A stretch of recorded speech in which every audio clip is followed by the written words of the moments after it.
Where did life go? Every day I find myself asking this same question of the mirror. Yet the answer always eludes me. All I see is a stranger staring back. Everything aches these days. My legs, my hands, my eyes. My wrists and fingers throb from a lifetime of hammering the keyboard. My desk is old and the chair creaks. Every so often the old wood-burning stove coughs smoke back into the room. One window is cracked, and soon I will need to find someone to fix the roof. The whole place needs a lot of work. But I'm too ancient for all that now. The building and its contents will outlast me. The old word processor still functions, though. There's power in the both of us.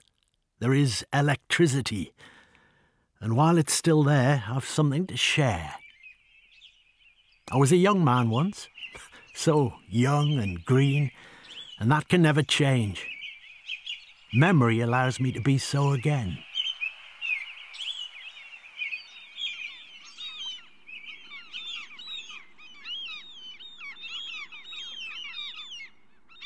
The bay opened out before me, a great glacial basin carved by creaking ice and trickling water hundreds of thousands of years ago. I approached it from the north and saw a giant semi-amphitheatre that held within it farms and hamlets as the land funneled downwards to an opaline sea. There perched a huddled cluster of houses in a cleft in the land. Between them and the water, a narrow sweep of glittering bronze sand. The houses sat above the ebbing tide on a crumbling cliff face of loose soil and wet clay that was slowly being eroded by the salt spray and circling fret, stranded sailors shipwrecked by the storms of centuries. Time itself was chipping away at this coastal reach. The sun was a brilliant disk of shimmering white, and I stopped to refill my flask from a spring that fed into a stone trough. The fresh water slid down my throat like cords of silk. There'd been a war, and though the conflict was over, it still raged on in those men and women who'd brought it home with them. The world felt as if it were full of holes, scarred and shattered. I was a child when the war began, and a young man when it ended. In its wake, visible loss was everywhere, hanging like a great heavy cloud over the island, and no amount of red, white and blue bunting or medals pinned to the chests of its survivors could change that.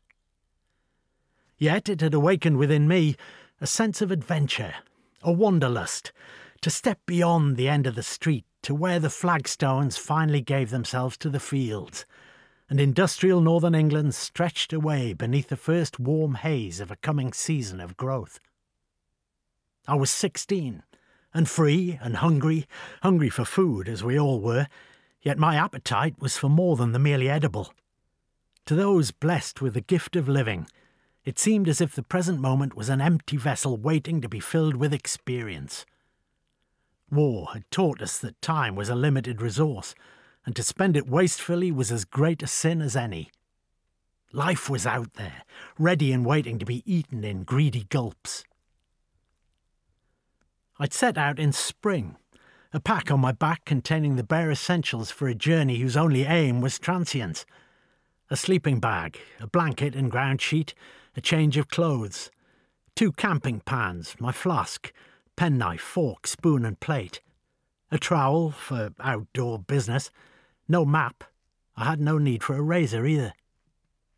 On the morning of my departure, my mum also insisted on squeezing into my bag a pack-up containing some thick slices of ham, cheese, apples, and a large stotty, all wrapped in a face cloth that she made me promise upon God's good name that I would use at least once a day. There was still a nip in the air when I left the ancient city, joining the river below the high turrets of the great cathedral. I let the slow-moving waterway guide me as I followed it upstream through a wooded gorge, then beyond, and out into the great unknown. Whenever possible, I kept to the woods and glades, fields and dales. I found work where I went, at farms and on small holdings. Many families had lost men or had seen them return depleted, decrepit and broken, parts of them missing like second-hand jigsaw puzzles. These homes always needed young brawn to do the tasks that their broken men could no longer complete, and few doors I knocked on turned me away. I steadily laboured across to where Durham met Cumbria, and Cumbria shook hands with North Yorkshire, where the mining of tin and lead were still the local industries, or else the farming of sheep took place on windswept slopes of the upper moors all year round. The woolly-backed creatures corralled and clipped in the summer and dug out of drifts in the long lingering winters. It was a different landscape to the one I was accustomed to. The empty vastness of the moors, a whispering place, free of the clang and clatter of colliery life. A place weighted with myth. It was thrilling. I became my own master, and at each turned corner slithered further free from my adolescent skin. Food was gifted. I existed mainly on eggs and potatoes and last autumn's apples, and would on occasion be given milk for my flask, or some fresh balls of butter wrapped in a Hessian twist. I was given greens too, sometimes a turnip. Once I received a jar of honey into which I found I could dip almost anything. Even a cube of turnip speared on my fork end became an edible delicacy if I shut my eyes and crunched through to its bitter centre. As the distance from everything I'd ever known increased, I began to feel a sense of lightness about myself. For the first time I was out of the shadow of the creaking, clanking minehead and away from the dark grey dust that seemed to settle everywhere. My parents had never even entertained the idea that I might do anything else but join the pit. The expectation that I would follow my father down the shafts, as he had his father before him, was the very reason I was walking the lanes of England now. Yet the ties of the community were still pulled tight enough to make me wonder whether this was merely a short-term reprieve, a first and last hurrah before the dire prospect of knuckling down. I had to at least try to see another world before cold took me over entirely. In time, I felt the lure of the sea, so I turned towards Europe, following the road signs that led down through villages that clung to Cleveland and North Yorkshire's eastern edge. Skinninggrove and Loftus, Staithes and Hinderwell. I went to Runswick Bay, Sandsend, and then finally entered the town of Whitby with its whalebone archway and vinegar breeze. And across the bay I saw the skeleton of an old abbey perched in silhouette. Twice along this stretch of coast I passed planes that had been shot down. One a blackened abstraction of flame-twisted metal, its glass melted away. The second I found sitting in a cornfield with one wing missing, but otherwise intact. There, on the tail and the remaining wing, were the insignias of an empire of horror, and scattered around it a contorted propeller blade and a ragged piece of cloth that I did not dare to pick up. It felt as if the bomber had come down only minutes earlier in a spiralling descent over the checkerboard fields of a foreign land, smoke trailing, death rising up to greet its hurriedly praying pilot. I did not linger here, and soon I peaked the hill of High Normanby and looked down across the grazing slopes of Filingthorpe, and below it, the bay, its waters a beautiful mosaic of emerald and malachite. Down winding lanes I walked, the sea almost mirage-like in the mind of a young man whose only maritime experience had been a yawning childhood morning spent watching the choppy grey waters slapping at the stone docks of the shipyards of Sunderland. Even then my impression of the sea had not been of the water itself, but that which fed off it and into it, a world of rivets and sparks, of fire and noise. Yet here, only 60 or 70 miles further south, ran tiny arterial waterways as clear as glass. They sang sweetly on their way to meet the lambent salt water of a North Sea that sparkled as if its surface was made entirely from a million-strong shoal of freshly spawned herring. Here the ocean was a gateway, an open invitation, and I accepted it readily. I took a narrow lane, then crossed a shallow ford by ancient stepping stones where time was notched on cold rock by hobnailed feet following an ancient network of paths. Deep in the cool, dark throat of one such route, I saw a badger set burrowed into the dirt bankside and surrounded by mounded heaps of impacted soil. These sculpted slopes led into winding chambers embellished with freshly scratched claw marks. I paused for a moment, aware that I was more than likely close to a family, asleep in their earthen bunkers, the outside world muted. I noted the location, then crawled beneath a fence to cross an open field. I soon met another track and turned left onto it, even though it had the appearance of leading to a dead end. Something drew me down that lane. This was to become one of those moments when life presents a new path whose importance may only be fully understood in years to come. 100 yards on, the lane narrowed into a rough track, and I came upon a cottage. It was built of local stone and covered by a Virginia creeper whose tangled vines reached tentacle-like around corners, leaves fluttering in succession when a light breeze ran across it. I could see a garden that held a small terrace of cracked paving stones, a lawn and a vegetable patch trimmed with herbaceous borders, all contained by a crooked wooden fence whose bubbled white paintwork had been blistered, chipped and sanded away by the salty air. The garden was a small, semi-colonised corner of a wild downhill sloping meadow that directed the eye to the sea a mile or so away, framed by the hedges and trees on either side. Several bird tables were busy with a variety of tits and finches, robins, chiff-chaffs and blackcaps, and I watched them for a moment, silent and unseen, until 3 circling crows descended, their shadows crossing the sun. I noticed that beneath the overhanging eaves of a red brick outbuilding that adjoined the house were 2 nests of clay and feather, the homes of wrens in residence, shaped like thrown bowls fresh from a potter's wheel. It was then that I heard a snarling, a low growl like an engine turning over. I looked over my shoulder to see a large German shepherd, poised like a sprinter awaiting the starter's gun, its alert ears pinned back and tail pointed like a wireless antenna.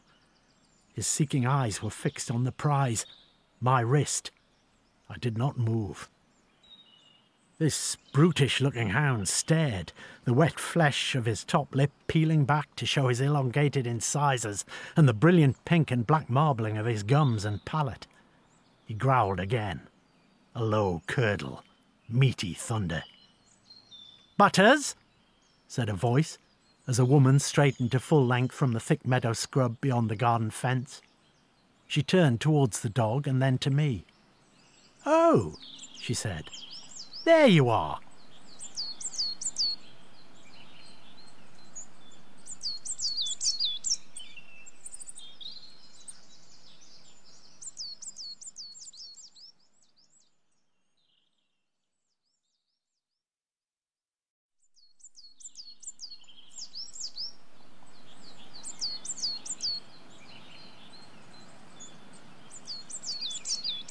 The lady was tall, edging 6 feet, a posture defiant and proud which only made her appear taller. Her face was angular and her jaw strong. Her mouth appeared wide and feline in its slight upturning at the edges. It suggested a smile suppressed, and I could not accurately have guessed at her age, for the young always judge anyone over 40 to be old. But there was a lightness to the way she moved towards me, seemingly untroubled by either the weight of ageing or the threat of a sweating stranger. "Get by, Butters," she said. And at this the dog lowered himself to the ground and rested his head on his paws, but with his eyes still trained on me. "He's all mouth and no trousers," she continued. "I call him Butler, Butters for short, though of course Butters is in fact a longer word." "I just came down the lane," I said by way of a clumsy explanation. "Yes, I expect you did," she said, "and from somewhere far beyond it, judging by your accent, which, if I'm not mistaken, has something of the Pitmatic twang about it." I did not then know that Pitmatic was the name given to the dialect of those who lived in the colliery villages of the northeast, nor that I even had an accent at all. "Well, anyway," she continued, "you're just in time for tea. Will you have some?" If my accent was that of an outsider, then this lady's was not one I was used to hearing either, and more like that of someone you might only ever hear on the wireless. I managed to muster a response. "If it's not any trouble." She shrugged. "It's no trouble for me, so long as you fetch the nettles." "Nettles? We're having nettle tea. Do you take it?" I hesitated. "I always thought nettles were poisonous." "Poisonous? Of course not. They might sting, but that comes only from the tiny hairs on the leaves and stems. When boiled, they soon become ineffective." She paused. "I found it's as good a quencher as any, and you look like you're spitting feathers." "I am rather thirsty, missus." "Well then, but you're not to call me missus." She stepped towards me and extended a gloved hand. "If you must call me anything, call me by my name, Dulcie. Dulcie Piper." "Right," I said, feeling my face flushed. "Now is when you tell me your name." I forced an awkward smile and took her hand. "It's Robert, Miss—" At this she tutted and wagged a long finger. "And what's your family name, Robert?" "It's Appleyard." "Well, now, listen, Robert, while I explain the procedure for the perfect brew of nettles. Simply take a generous fistful of this most maligned of all the indigenous weeds and boil it in a pot of aqua vitae. Then, once mashed, add 3 squeezes of lemon until the tea turns a peony pink in colour. Serve in a tin mess cup or fine Ming china, it matters not." Embarrassment prevented me from admitting that I had neither seen nor tasted a lemon, and didn't fully understand what she was on about. "I know what you're thinking," the old woman continued. "How does one acquire lemons in a land bereft? Let's just say I have connections. One needs a little flavour in life, even if it is illusory. Nettle tea's a rather dull drink, made tolerable by lemon." "Don't you get stung?" I asked. "Picking the nettles, I mean." "Not if you have the right technique. Use a finger and thumb to grasp the leaf with confidence and you'll be all right. But seeing as you don't yet have the technique—" She took off the well-worn pair of gardening gloves and tossed them to me. "Try these. I'll get the water on."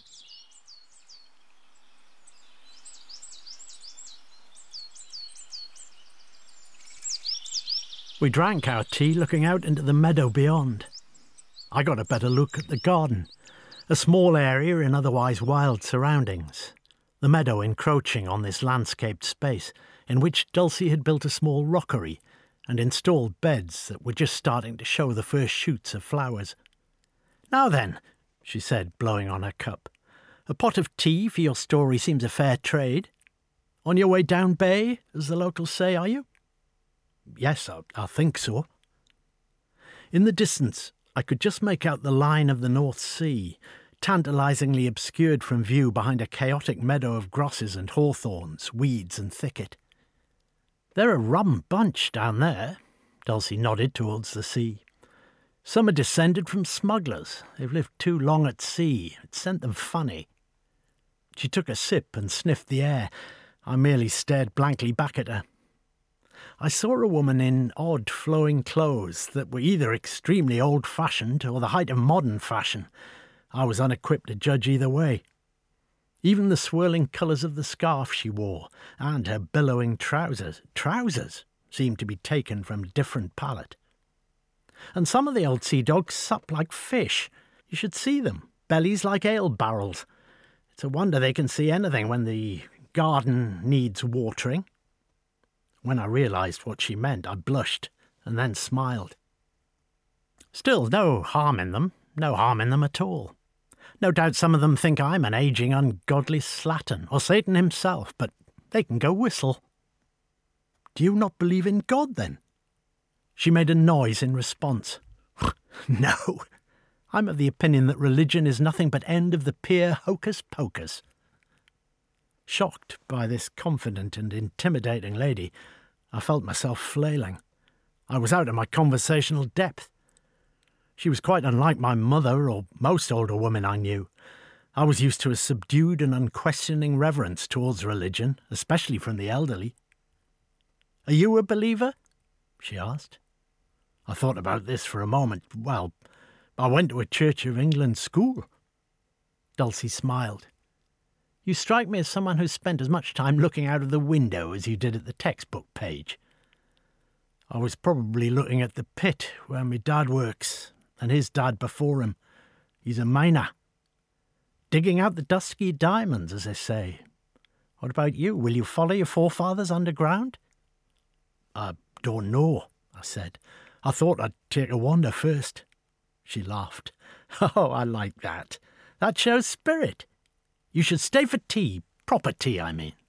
It's very kind of you, I said, but this is more than enough. I should really push on. The dog appeared by Dulcie's side, and she scratched behind his ears. I'm doing lobster, she said.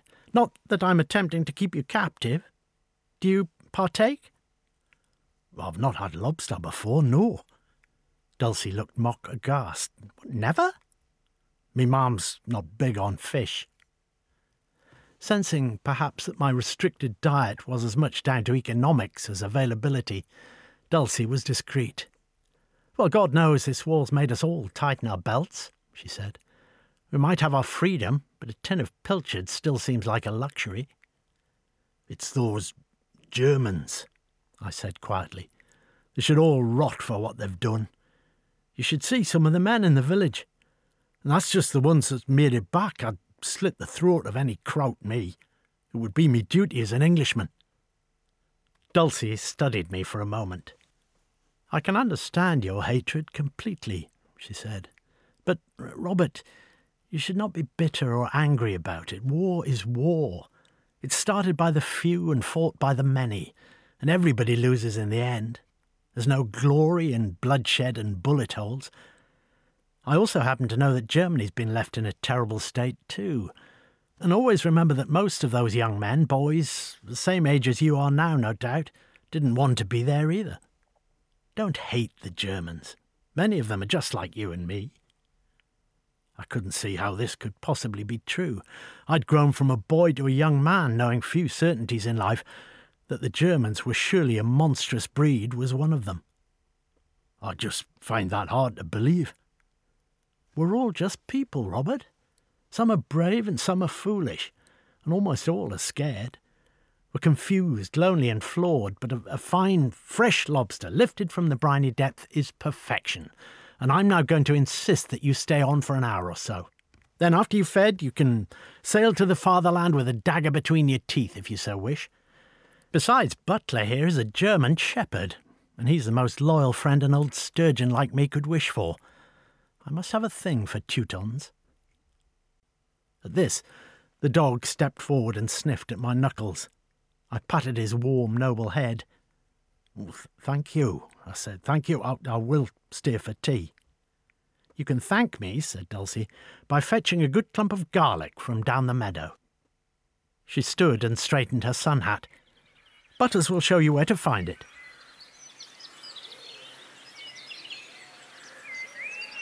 I followed the dog beyond the garden fence and into the overgrown field. He pushed on, impervious to the burrs that stuck to his fur, and flattened a path to the bosky patch where there were dozens of bouquets of wild garlic, sprouting like leafy fountains from the soil. Down in this shaded corner, I could see neither the sea nor Dulcie's cottage, which, with the creeper crawling across its facade, already gave the impression of being pulled down into the Yorkshire sandstone. Held in the clutches of this hollow, I had the impression of the meadow being entirely sealed off from the world. I felt as if I were experiencing the wildlife around me to a heightened and intense degree, and not only experiencing it, but becoming a part of it, immersed in such a way that I could hear the rustle of every crawling ant, or the scratching of each fly's dry wing, or the chewing of a masticating wasp on a rotten piece of timber hidden from view. Breathing deeply, I smelled the sod, the garlic, herbs and airborne pollen, and the tang of the salted sea air, too. The tiniest details came into sharp focus. The skeletal architecture of a small dead leaf that had lain untouched since winter, or the quiver of a solitary blade of wild grass where others beside it were still. The quiet panting of the dog, too, fell into the rhythm of my own heart as it beat a gentle pattern of sweet, coursing blood in my eardrums. A single drop of sweat ran down my left temple. I felt alive, gloriously, deliriously alive. For what felt like hours, but may in fact have only been a few seconds, time appeared static, the moment frozen, until I finally stood and, dizzy from sensation, took a narrow trail deeper downhill through the thickening grass. It led between some brambles and brought me to a rotten gate that hung from one rusted hinge. I pushed through it and found myself at the edge of a much flatter farmed field that looked right out across the descending land. Here, finally, was the sea, in its full, unobstructed aspect. The dog stood alongside, and I let time and landscape wash around me. The hum of insects and the coda of nearby birdsong, the closing soundtrack to an afternoon reverie of such power and potency that my whole life was, perhaps, imperceptibly nudged in a different direction.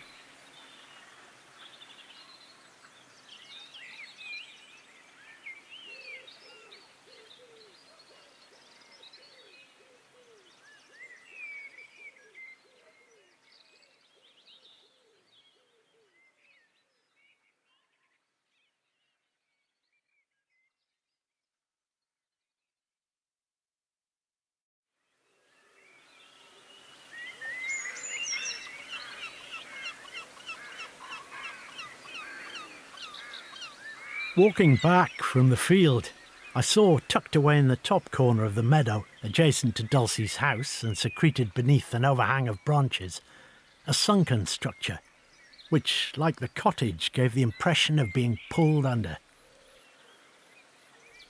I pushed through the grass towards what was a shack, an old summer house perhaps, constructed from creosote-coated wood, now unevenly shaped from years of sun, salt, fret and neglect, but nevertheless standing soundly on a raised base of solid stone. The steeply arched corrugated roof was stained cobalt from decades of rain, and the ornately rendered white window frames, though weathered, had all their glass in place. I tried the door.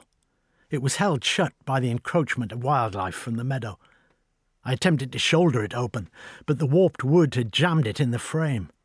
So instead I cupped my hands around my eyes and saw inside a place of dust and darkness. There was an old bed-spring frame in there and a dresser. I saw a rattan chair with oversized holes picked through it as if gnawed at by rodents. There was a standing lamp with neither shade nor bulb, and many stubbed thumbs of melted candles were stuck to the interior windowsills, their wax drippings hanging pendulously. There were curled sheets of paper, discarded in the corner, a couple of empty wine bottles, and dust everywhere.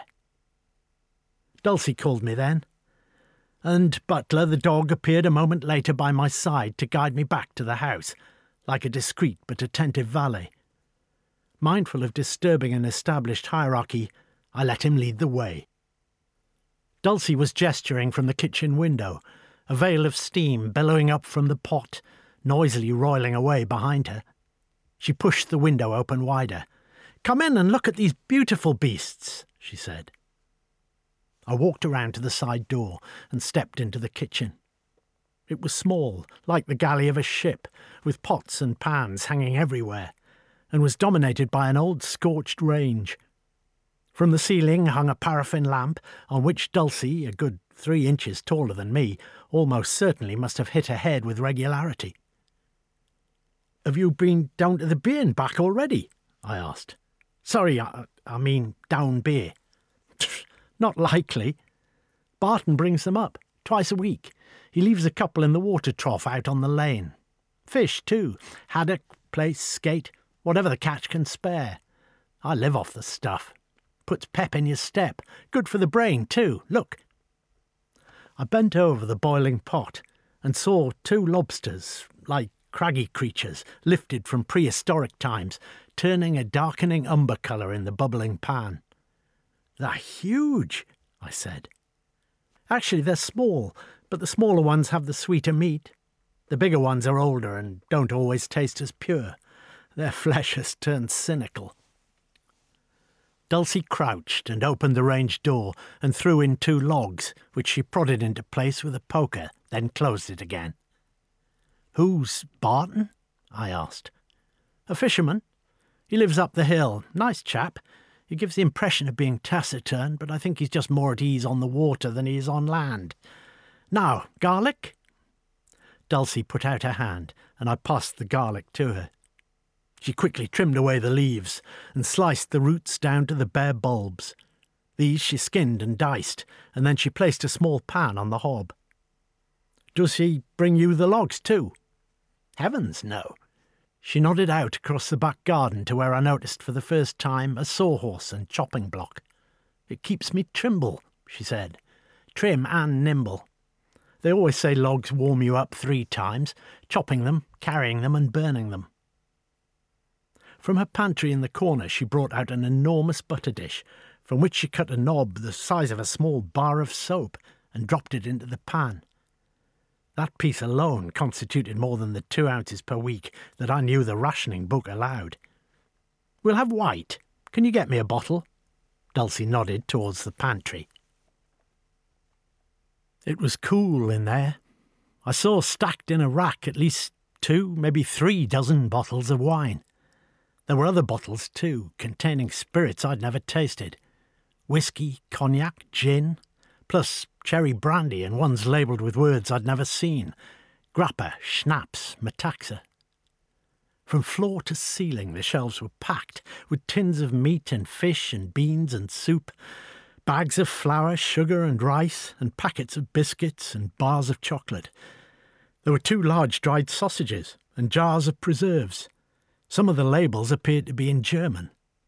There were boxes containing exotic-looking delicacies such as figs and dates and Turkish delight, bottles of fruit cordial, and 2 small wheels of cheese wrapped in green leaves. Surrounded by all this produce, I felt overwhelmed, disjointed somehow, as if I'd stepped into a picture or a painting. Back at home there was the butcher, the greengrocer and so on, but even the general store had the same unchanging supply of rationed food: tinned English hams, baked beans, sweaty government cheese, and patties of lard that looked like engine grease. Having never tasted wine, I had no idea which to select, so picked a bottle of white at random.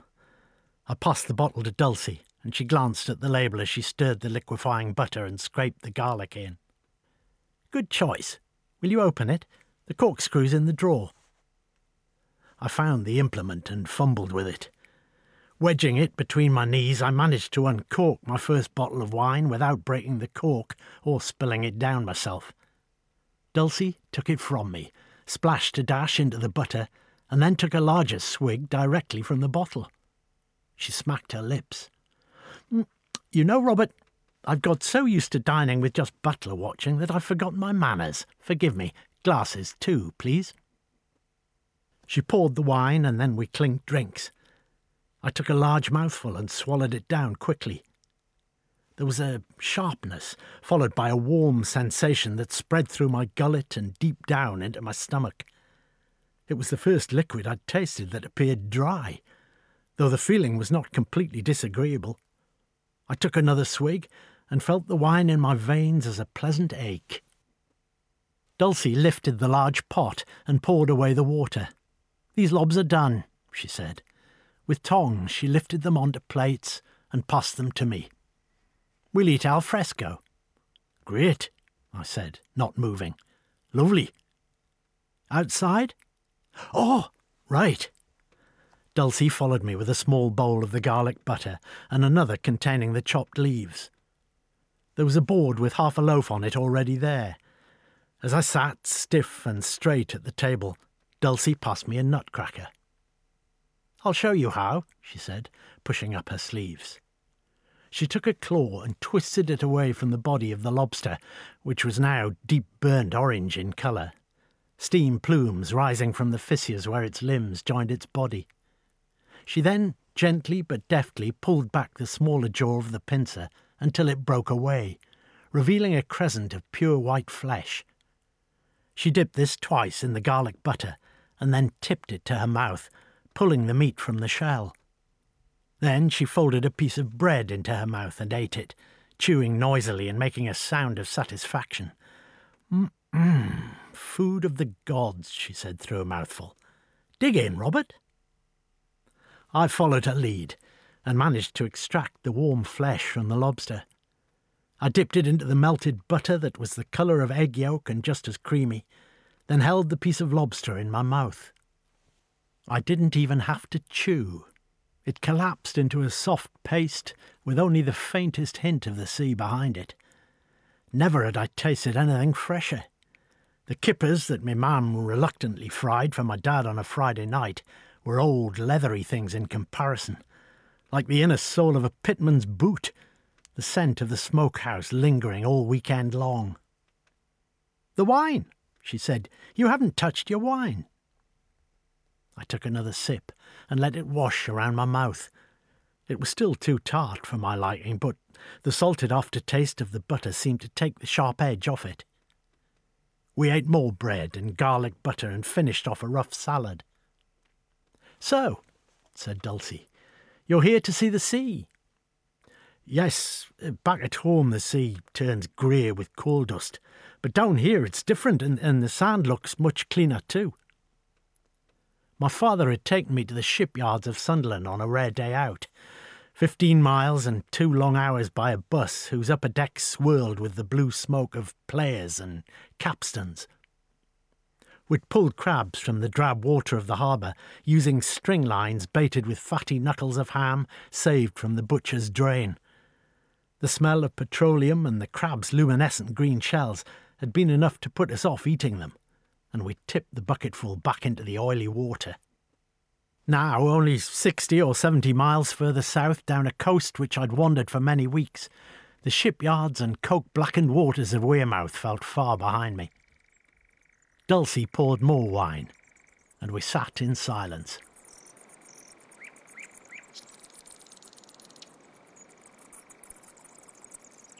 The evening had drained into night as we had drained the bottle of wine, and it was too late to continue down bay, where there would be nowhere but doorways and ginnels in which to sleep, or the beach where the incoming tide would take a sleeping man away.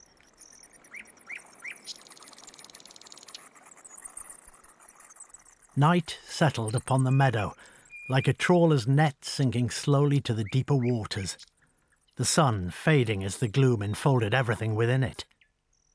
So, at the top end of the meadow, I pegged my tarp into a triangular shape and crawled in with my sleeping bag, and a small flask of tea dashed with a tot of whisky that Dulcie had insisted I bring with me.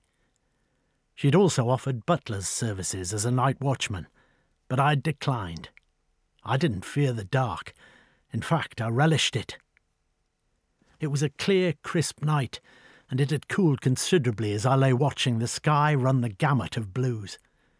My head swimming from the wine, and my stomach bloated and creaking from the rich food after several weeks of dining on scavenged basics. An elongated prism of light stretched from an upper window of Dulcie's cottage across the garden, but soon that went out, and all was perfect darkness. I tuned into the changing soundtrack as nocturnal species turned the meadow into an arena of feeding, flying, calling and crawling. The dipping shadow shapes of bats clicked as they swooped in irregular circles. Field mice carved the tiniest tunnelled runs through the grass. I heard an owl hoot, and followed the sound of its call for several minutes before I saw its shape on the branch, and then, fleetingly, its wide, unblinking eyes, like 2 moons crossed by a passing streak of threadbare cloud. The whisky tea went untouched. The night alone had me drunk enough. In time, it took me entirely.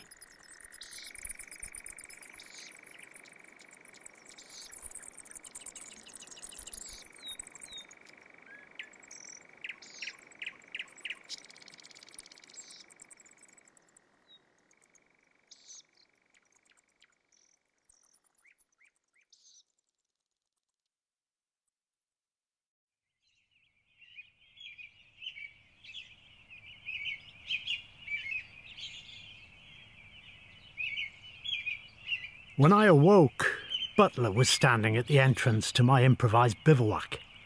His head was cocked an inch or two to one side, and his eyebrows arched. Having never owned one, I'd never much noticed the behaviour of dogs before. Round our streets they roamed freely, scavenging from bins and doing their best to avoid getting flattened by coal trucks. But I was already beginning to recognise the signs with which Dulcie's dog communicated. "Hello, Butler," I said. "Good morning, dog." I scratched behind his ears, and he responded by nudging my hand and half turning away, and then repeating the action. I understood. I was being summoned.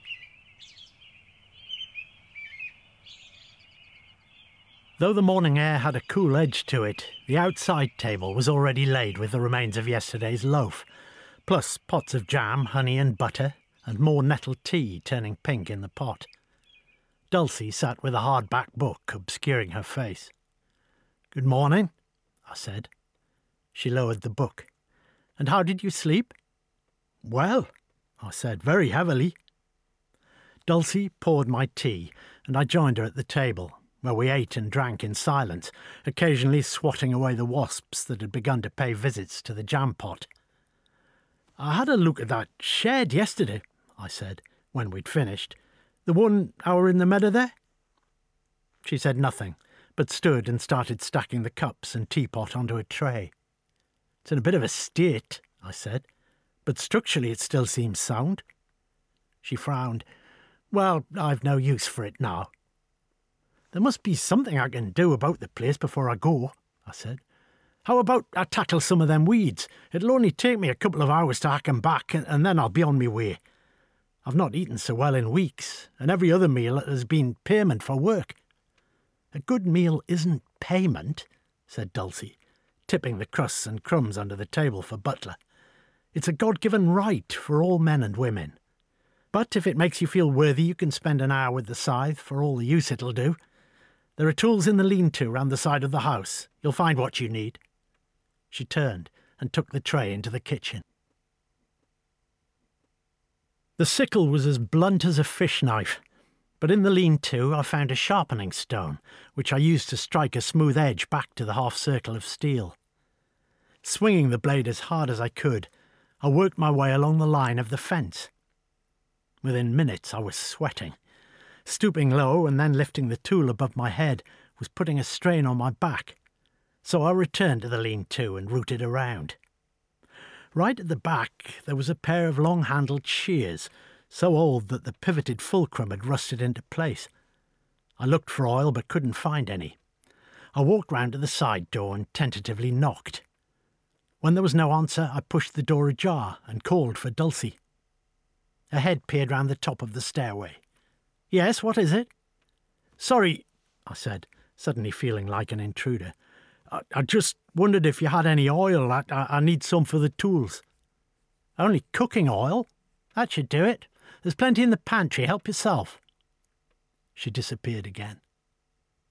On my way out, I saw through into the small sitting room that was dominated by a huge country dresser. There was a fireplace and a chair, and stacked everywhere there were piles of books and papers. On the mantelpiece there was a photograph of a young woman. Dulcie, perhaps? Another showed two women, but they were too far away for their features to be distinguishable, and I didn't want to pry. I oiled the bolt on the shears and set to work again, snipping away at the grass, weeds and nettles. The morning sun rolled slowly across the sky, as delicate music floated out over the meadow from the open windows of the cottage. A playful piano melody loudly introduced a plummy, slightly effeminate voice singing about Germans. Dulcie appeared in the garden and waved. "This one's for you, Noel Coward," she shouted. "He's a friend of mine. It's a small satire about showing compassion to our supposed sworn enemies. I thought it apropos to our conversation last night. Do you know it?" "Don't let's be beastly to the Germans." I walked closer and listened. "No, I don't think so." "That's because the BBC banned it from the airwaves. We'd be ruled by Nazis now if the Germans had their way," I said. Dulcie shook her head. Worse, Robert, much worse. We would be ruled by those remaining English stiffs employed by the Nazis to do their bidding. Chinless wonders and lick-spittles. There'd be no room for the poets or the peacocks, the artists or the queens. A legion of middle managers would be the dreary midwives of England's downfall. Human turds, the lot of them. Dulcie looked adrift for a moment. Then she shook her head and smiled. Are you familiar with the other popular song? Hitler has only got one... what's it? I smiled too, and I shook my head. Oh, yes, you are, said Dulcie. You know, one ball. I laughed. Yeah, we used to sing it in the playground. Well, I happen to have it on good authority that there's a certain truth in it. Cryptorchidism, an undescended testicle. She paused and scratched her chin.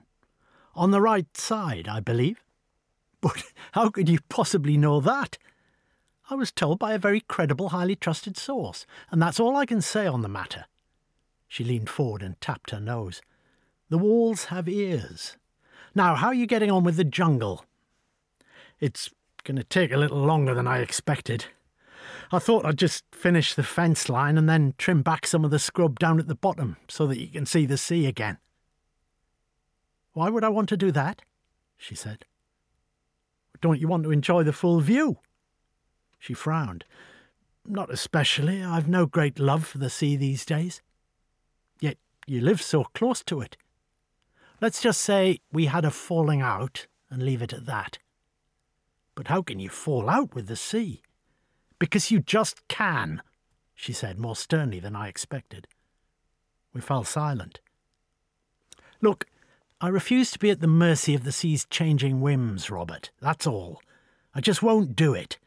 The sea's petulant and tempestuous, and I've no patience for its daily dramas. It doesn't interest me. No, it's fine. I won't trim the scrub if you don't want me to, Dulcie. A moment passed. She sighed. I know you're just trying to help.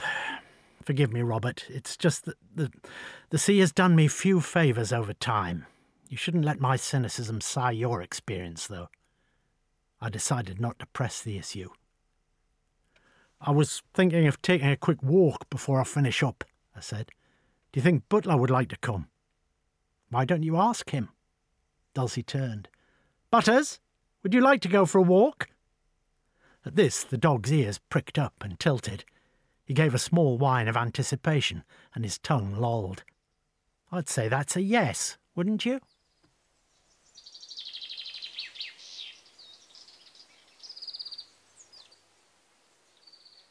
Any lingering wisps of morning cloud had cleared as I climbed the back fence into a series of fields sloping up towards the skyline. Butler vaulted the fence and darted ahead. I thought I might investigate the badger's lane that had inadvertently delivered me to Dulcie's house. Heading uphill and inland, the fields led to the holloway that I'd walked in on. Here I smelled something strong and searched the ground for a sign.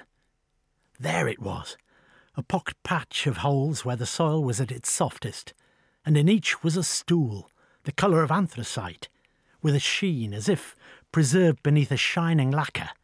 The badger's latrine.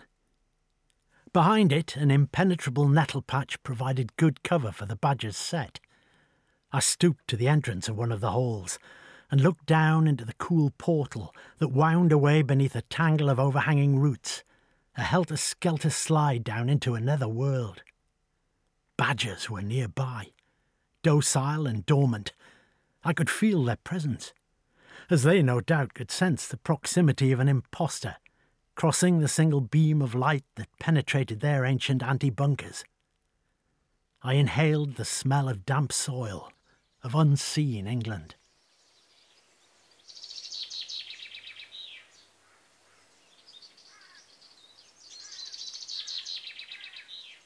I worked all afternoon, hacking away at more of the stubborn weeds, pausing only to drink great gulps of iced water flavoured with sugar and lemon, which Dulcie brought out for me.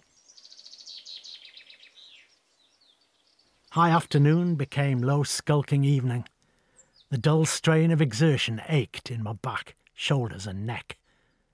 I walked slowly through the meadow back to the cottage. I was aware of my joints, and my skin felt stretched tight from the glare of the sun. An evening dip in the sea was all I could think of, and then perhaps some fish and chips, and an early night in amongst a cliff-top thicket or in a rocky cove, with a good fire going and a nettle tea for company. I had a taste for it now. Dulcie was standing in the garden in a wide-brimmed hat, a silent silhouette, with the sun behind her and a glass in each hand. "Cocktail time," she said. The drink was light red in colour, and there were cubes of apple floating in it, and ice and strawberries too. I took a sip, and it fizzed with new flavours in my mouth, sweet and sharp. "Oh, that's smashing. What's in it? Bit of everything in the cupboard and then some?" I chewed on an ice cube. "I thought I'd just finish off the last bit of the trimming, tidy up, then I should probably get going." "What, now?" "Well, soon, yeah. Aren't you exhausted after all that labour?" Dulcie nodded to the basket slung over one arm. "I've just been to get tea." "Oh, there's really no need." She studied my face for a moment. "I'm not going through this ridiculous rigmarole again, as earnest as your intentions may be." "Well, I thought maybe fish and chips," I said. "Then you thought correctly, because that's precisely what we're having." "Oh, you're being too kind. It's a bit of fish and some chipped potatoes, Robert, and one can never be too kind, unless, of course, you're desperate to flee the grip of this old crone, in which case flee to the horizon. I won't be remotely offended, nor will Butler, who'll find his dog bowl rather full tonight. Though it does seem he's rather taken to you, haven't you?" She looked around. "Where's that beast got to?" Searching for the dog, Dulcie removed her hat, which was as large as a sombrero, dabbed at her brow with a handkerchief, and then replaced it. "I'll batter it." "Well, the dog?" Dulcie snorted, whooping with laughter. The fish, you stiff plum. I have a John Dory that's as long as my arm. Barton brought it up." I took another big swig of the drink. "Look," said Dulcie, "let me put a fish in you, then you can be on your way. An army marches on its belly, and though you're a sole soldier gone rogue, you still need refuelling. The horizon awaits. Eat, and then go to greet it."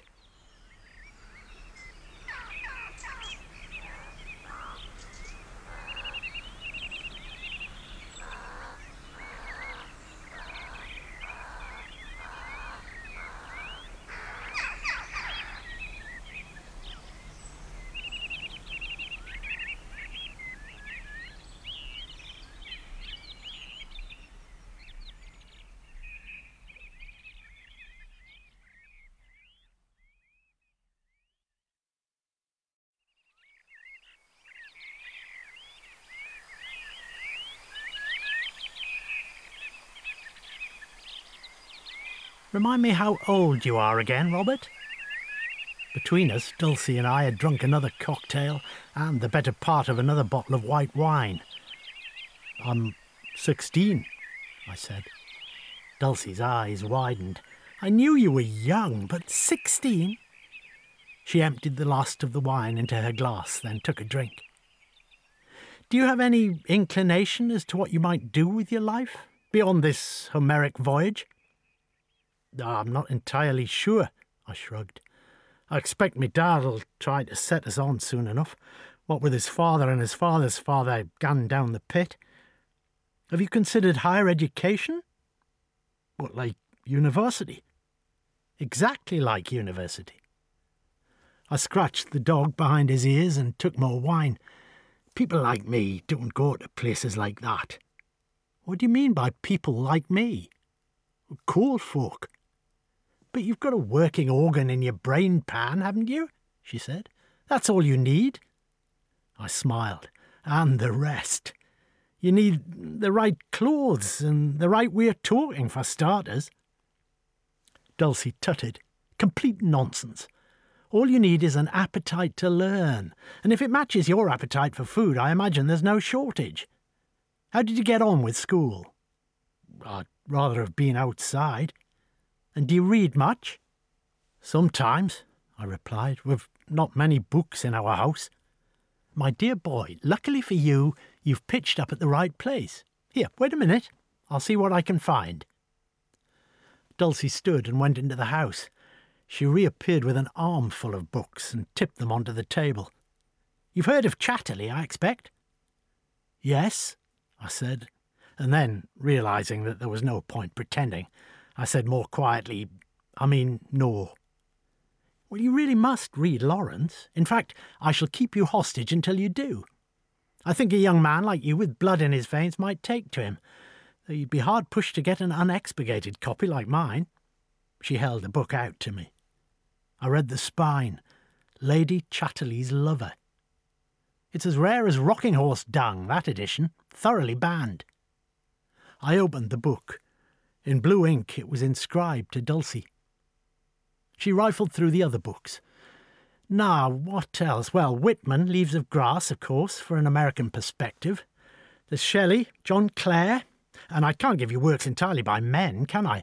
So we must also turn to Emily Dickinson, Christina Rossetti, and for a bit of northern gritstone, Emily Bronte, too.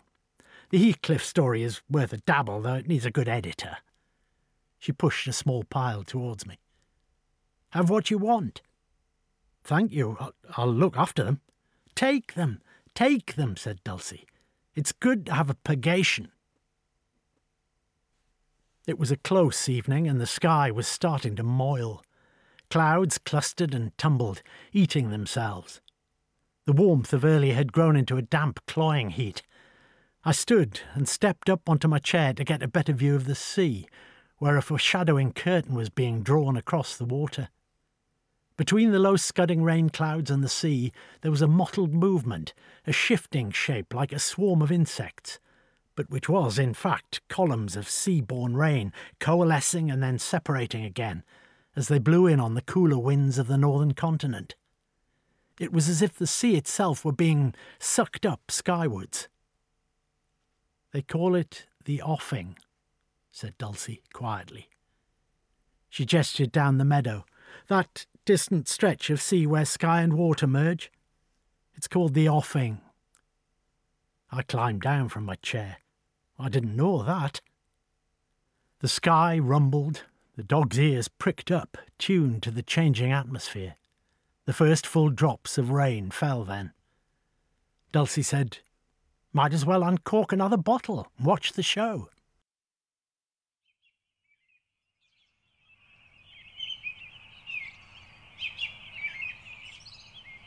By early morning the storm had abated. The sun rose lazily over the meadow, pale and wan at first, but then gaining in strength. Breakfast was light, a boiled egg and an apple each, plus nettle tea. Soon I'd rolled away my blankets and tarpaulin and had my kit bag ready. I bent down, scratched behind the dog's large ears one more time. Thank you for feeding me, I said to Dulcie. It's beautiful here. Distractedly, she watched a butterfly alight upon a leaf. I'll stop by again if you're passing. Butters would love to see you again, I'm sure. The dog looked up at me.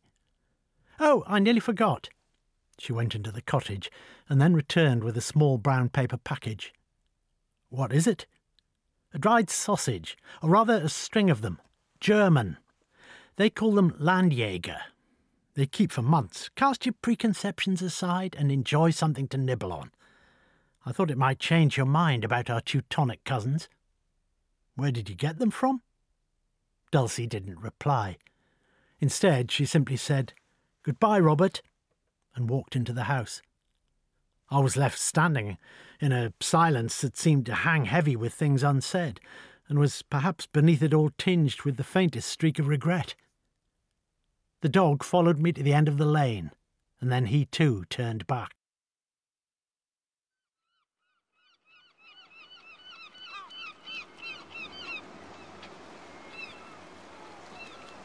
Above the bay, grand houses looked out, as the sun threw copper shards across the silk sheet of the sea. Further on there was a postal office, a general store, and a row of guest houses, each with a vacancy sign in its window. I caught glimpses into neat parlours where everything was polished, buffed and ordered. As the road dropped downwards, I descended into a huddled cluster of streets of old fishermen's cottages, much smaller than the opulent Victorian places up top. With barely a straight line in sight, they were so close that their inhabitants could reach across from one dim living room to another. It was a cobbled, disorientating place of slick steps that led down to gloomy cellars and secret passages once used for smuggling. I was, as they say, down bay.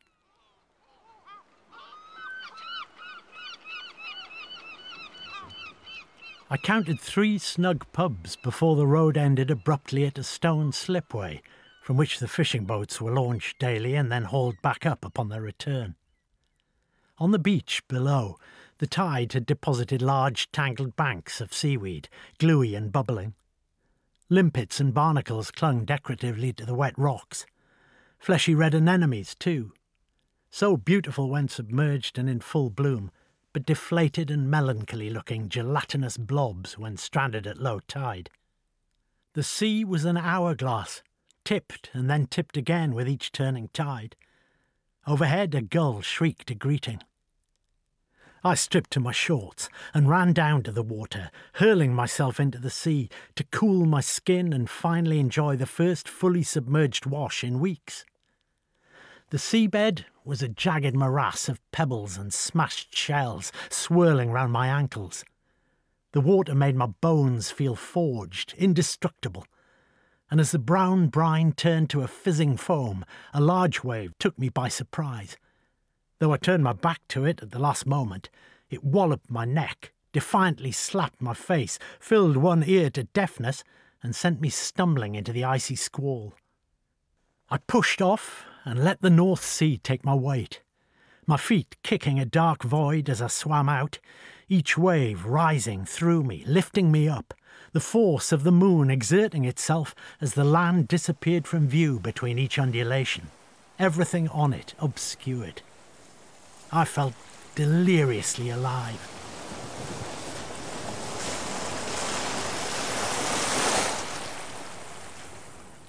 At the slipway, a fisherman was tending to a knotted coil of blue rope as thick as my wrist. Beside him were a stack of creels and 4 baskets containing the best of that morning's haul. "Thou'd not catch me in there," he said, rolling up the sleeves of his gansey as I passed. I smiled. "It's not so bad once you're in. Refreshing." He sniffed. "Fishermen don't swim." "Why not?" "Most can't.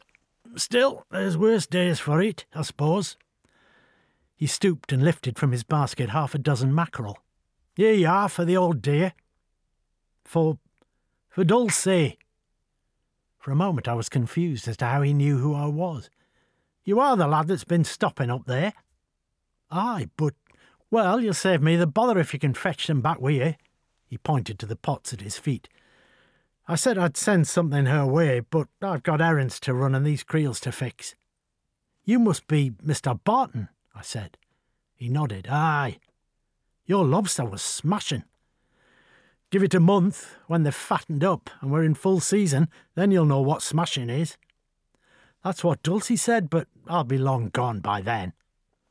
Barton looked at me sideways, then held out the fish for me in a manner that was almost aggressive, a taunt of sorts, a challenge. The mackerel were close to my face, their flanks glistening. They smelled of nothing. "Here you are then, lad." "Well, the thing is, I'm actually heading off now." "Off?" said Barton, slightly affronted. "Where to?" I nodded down the coast. "South." "Well, what's so bloody good down there?"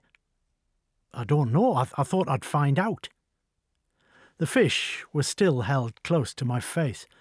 I looked into the ruined mirrors of their pupils and saw the deep green and magnesium-striped pattern of their lean, muscular flanks, their bellies the colour of molten lead, a hint of obscene pink within the gills, their metallic sheen. "It'll not take you long," he said. "What's an hour or 2 out the rest of your life?" "All right." I took the fish from him. He seemed to soften then. "She's a fine cook, is Dulcie. Some folk down Bay call her nutty, but she's just her own lady, that's all. Lives the life she wants to lead." "Did she never marry?" I asked. Barton crouched and locked the straps on his basket. "You'd have to ask her, and even then she'd only tell you what she wanted to tell you." He stood again. "You'd best get them mackerel up there into the pantry. The day's warming nicely." He lifted a basket and hauled it over one shoulder. "How did you know I was me, Mr. Barton?" He looked away. He squinted out to sea. "Just did." Dulcie did not seem surprised to see me return to her cottage. Her tone, though, I noted was curt. "Your hair is wet. Why?" "I've had a dip." "In the sea?" "Yeah, it was freezing." "Of course it was. It's the sea. It's a terrible risk." "I was quite safe." "No one is safe in the sea. It's prone to cruelty, trust me." "And you brought me those, have you?" "Yeah, Mr. Barton asked me to deliver them to you." "What, all the way from down there? What did his last slave die of?" I shrugged. "And what about your voyage south?" "Well, he was quite insistent." "Well, I'll not eat all these myself," she said, "even with Butler's help, so you'll have to stay for tea, I suppose." "Oh, no," I said, though I was once again famished. "I'll stuff them with fresh fennel and spinach," said Dulcie. I looked down to the bay, to the sea, and to Ravenscar beyond. "What's fennel?" I asked. "Right, you're staying. Butler will be delighted." I was back again.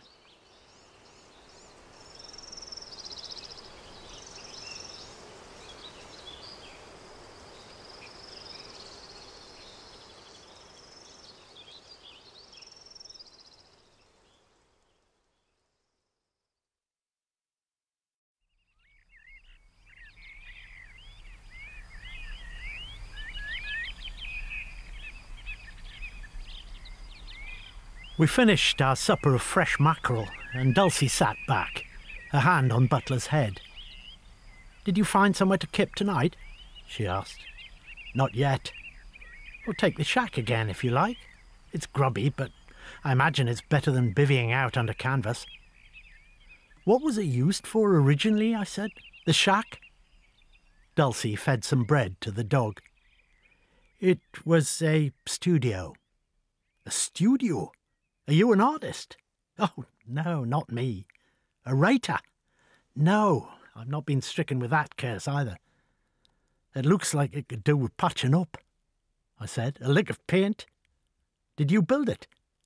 "Yes, well, no, not with my own hands. I helped design it." For a few moments, the only sound was the dog chewing his bread. I was suddenly aware of the silence and stillness of Dulcie's overgrown home, and not just how tranquil it was, but how isolated it might be too.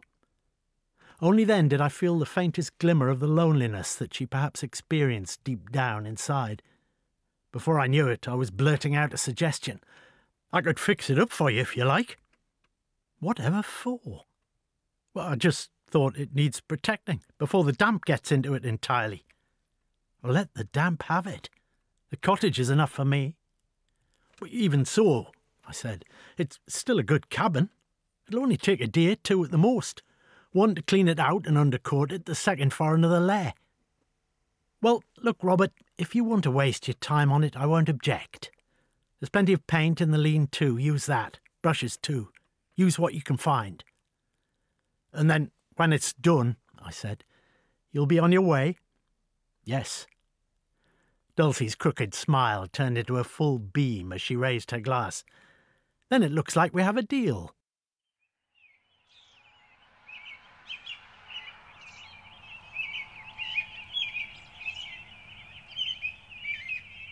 I rose at first light. There was no sign of Dulcie when I began to clear out the shack, moving first the pieces of furniture out into the meadow, and then the empty bottles, lampshades and broken picture frames. Next followed 2 ashtrays and a pallet of paints, each coloured cube cracked and arid like desert earth. There was a cardboard box containing newspapers from the early 1930s, plus a string-tied stack of photographs, theatre programmes and other printed items. I began to thumb through them and saw ticket stubs, party invitations, and scribbled pages torn from notepads. But as I rifled through, I felt a pang of voyeuristic guilt. Here were lives into which I had not been entirely invited. I continued for a moment longer, then stopped and hurriedly replaced them. Beside the stack was a small brown briefcase, its locks turned turquoise with decay. I prized them open. Inside was a file containing a typed manuscript, also tied, but this time with the pink ribbon commonly used for legal documents. It was thin in my hand. Placed on top of the manuscript was a curious item that I lifted out. It was made from a number of drab rags, each tied to a circle made from a wooden rod, hazel perhaps, and bound and tightly lagged with further strips of cloth. A string was attached to the circular frame so that it might be suspended. In amongst the ragged strands was a handmade rosette, and dangling through the centre of it was a pair of white elbow-length gloves, the palms clasped together by a single stitch, as if in prayer. The item was strange and inexplicable, and it unnerved me, so I gently laid it aside. As I did so, the morning sun beamed into the studio, dazzling me for a moment. I turned my back to it and untied the knotted pink string of the manuscript. On the front, in typed letters, it said, "The Offing, by Romy Landau." Curious, I held it for a moment, and then replaced it. An hour or so later, I walked down to the bay and bought from an ironmonger's some fresh paintbrushes, white spirit, varnish, nails, and various other things that I required. The shopkeeper's eyes followed me around the store, but when I presented the money Dulcie had given me to pay her monthly bill, her face brightened, and she tallied up my items. "You're the lad from North Country I heard about," she said.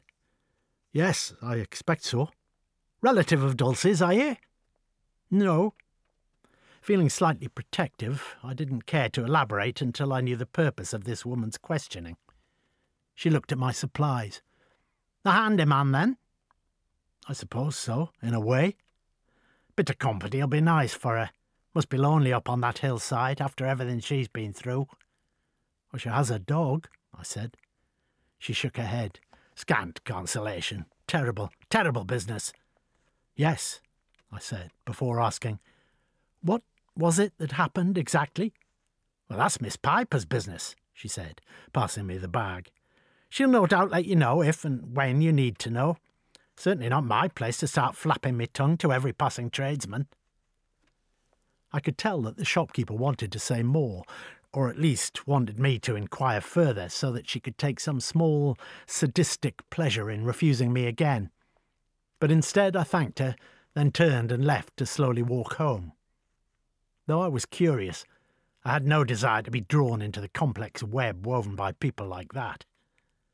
Instead, I bought some crab sticks and slowly chewed them as I climbed the steep track out of the village. They were like pieces of rubber in a tube that had been dredged from the ocean floor. I took a longer, looping route back via a small church that I'd seen far across the fields from Dulcie's Hollow. It sat at the crossroads of 3 back roads, and as I approached it, I saw that its cemetery, a walled-off, sloping patch of hillside, was inhabited by a dozen rare-breed sheep, their shorn coats as dark as coke dust.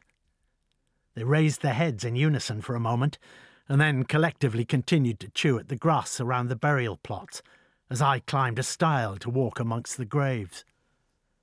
The headstones were quite unlike any I'd seen. Several were carved to represent different aspects of nautical life.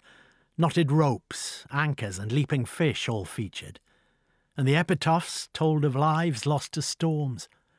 Several of them, I noted, were mariners drowned on the same day. Many featured the same few family names. The weathered slabs of North Yorkshire stone faced out to the sea that had taken many of these lives, and were in fact mere memorial markers for bodies never found. The church itself was a small box of sandstone with a tiny bell tower no taller than a chimney stack. In the top corner of the portico was built a swallow's nest of mud and grass, from which there came the insistent call of chicks, and when I climbed up onto the bench to gain a better look, I was met by 4 upturned heads with their beaks open so wide I could see the thin pink membranes of their throats. I pushed at the grainy oak door and stepped into the church's shadowed interior. It was cool and still, and perfumed with the scent of centuries. Dust, polish, old worn cushions, leather, wet coats, candle wax and oil. I passed a table laid with dead flowers, a visitor's book and a donation box, and walked down the central aisle. The church was narrow, but the bowed ceiling was like an upturned schooner, much higher than it appeared from the outside. My boots echoed up to the old curved beams overhead. Only then did I see that I was not alone, for at the back of the church, hunched over at the far end of the penultimate row, was a woman, her head bowed and her shoulders silently shaking. If she had seen me enter, and she can hardly have failed to, she did not acknowledge me, and I suddenly felt like an intruder upon her grief. I turned to leave, and as I did I saw, hanging from the ceiling, several of the very same mobile-like creations that I'd found in the suitcase in the shack. These ones appeared to be made from older cloth trimmings, and hung suspended on twine from the ceiling beams like jellyfish in the deepest offshore waters. As I passed the woman, I saw that she was not old, and had in her lap the folded cap of a soldier. Overcome with loss, she didn't look up as I lifted the latch on the door and carefully closed it behind me.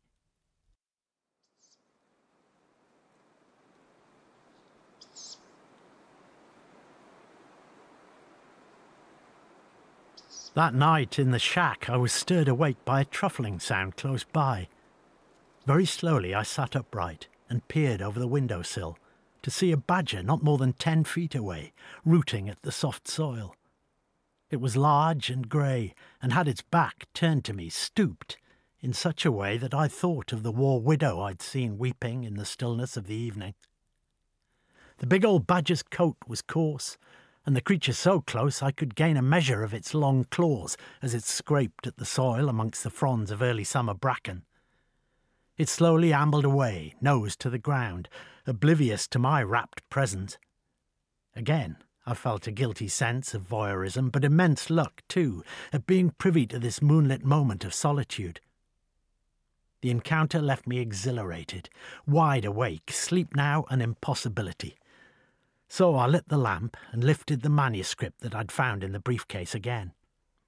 I turned to the title page and read the table of contents. On the next page its dedication read, "For Dulcie, Spinner of Honey." I read a poem entitled Exeunt, or White Horses, and when I finished it I read it again. Though I felt like a trespasser of sorts, and there were words and images in it that I did not understand, the poem awoke unfamiliar sensations within me. More than anything, an overwhelmingly powerful sense of place.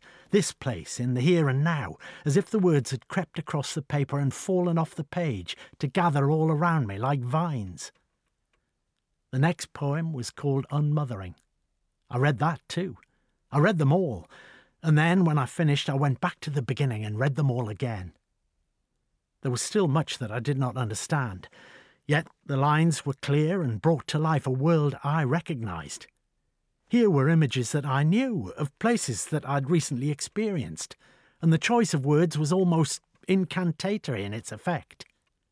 These were works written right here, where I sat, in this very shack. A world alive with sea fog swirling around the meadow, and birds' nests and badgers skulking through the pre-dawn murk, each read like a message folded into a bottle and cast away on the tide of time directly to me. I returned the papers to the briefcase and lay back down on my sleeping bag as the waking sun painted long fingers of light across the ceiling of the shack, and it was as if a switch had been flicked inside me. The feeling was not now that of exhilaration, but unease.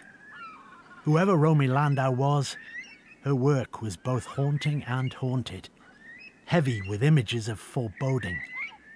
Death stalked the pages. Of that I was certain.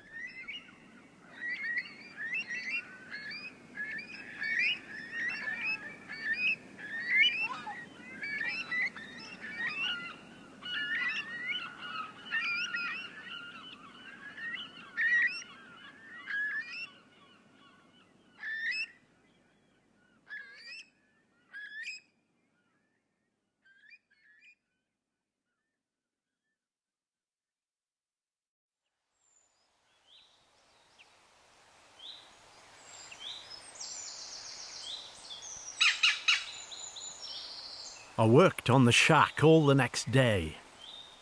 First of all, I set about removing the front door and then reattaching it so that it was airtight.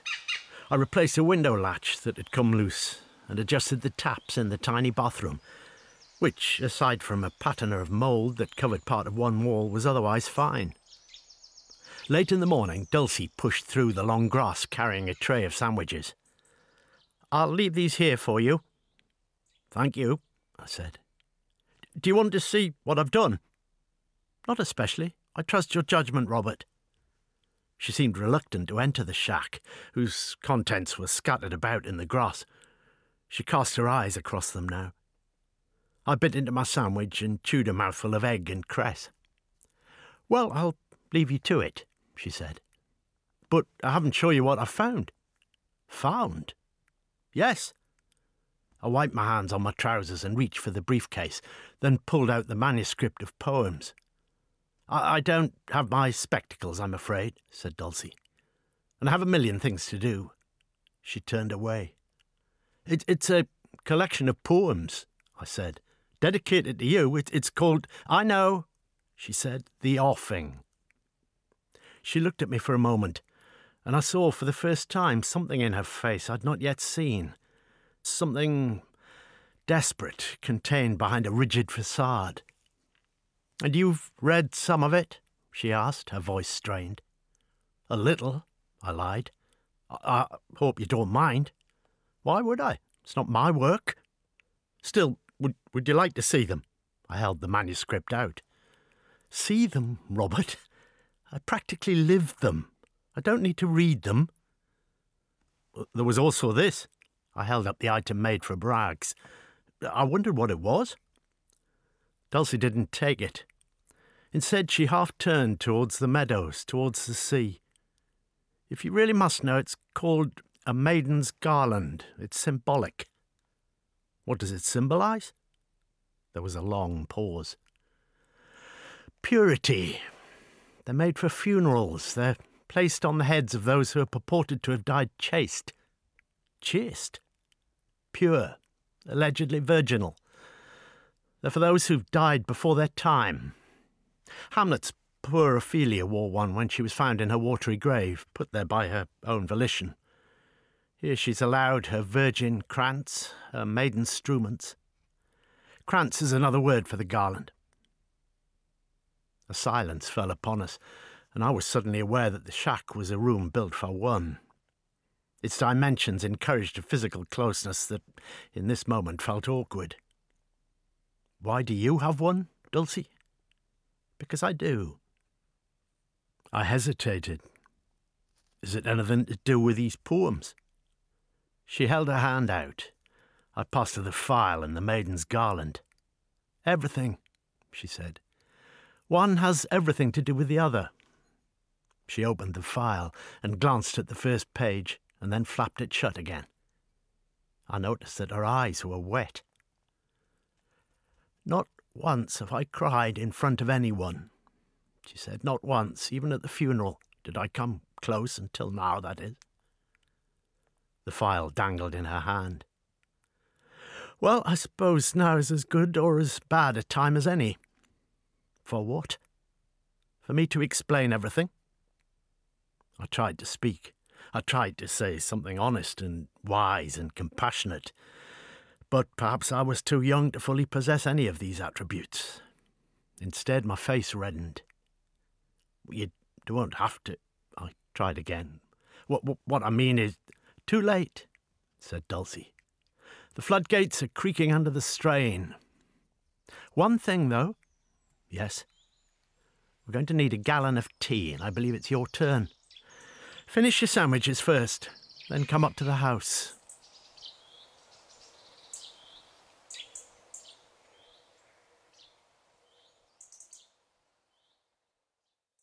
"Her name," said Dulcie, "meant obstinate or rebellious. Romy. We met in London. She was a poet, fast becoming brilliant even then. Not in her writing, she was still an undergraduate finding her way, but the way in which she lived her life, unrestrained and not at all in possession of the vinegary disposition of German stereotyping. Her existence itself was poetic. Her clothes, her humour, her laughter, the way she held herself. And let me tell you, the pursuit of bohemian individualism in 1933 was not encouraged. We were in Dulcie's living room. I was sitting in an armchair, but she preferred to stand. Anyway, so the writing was on the wall, written in bold yellow stars.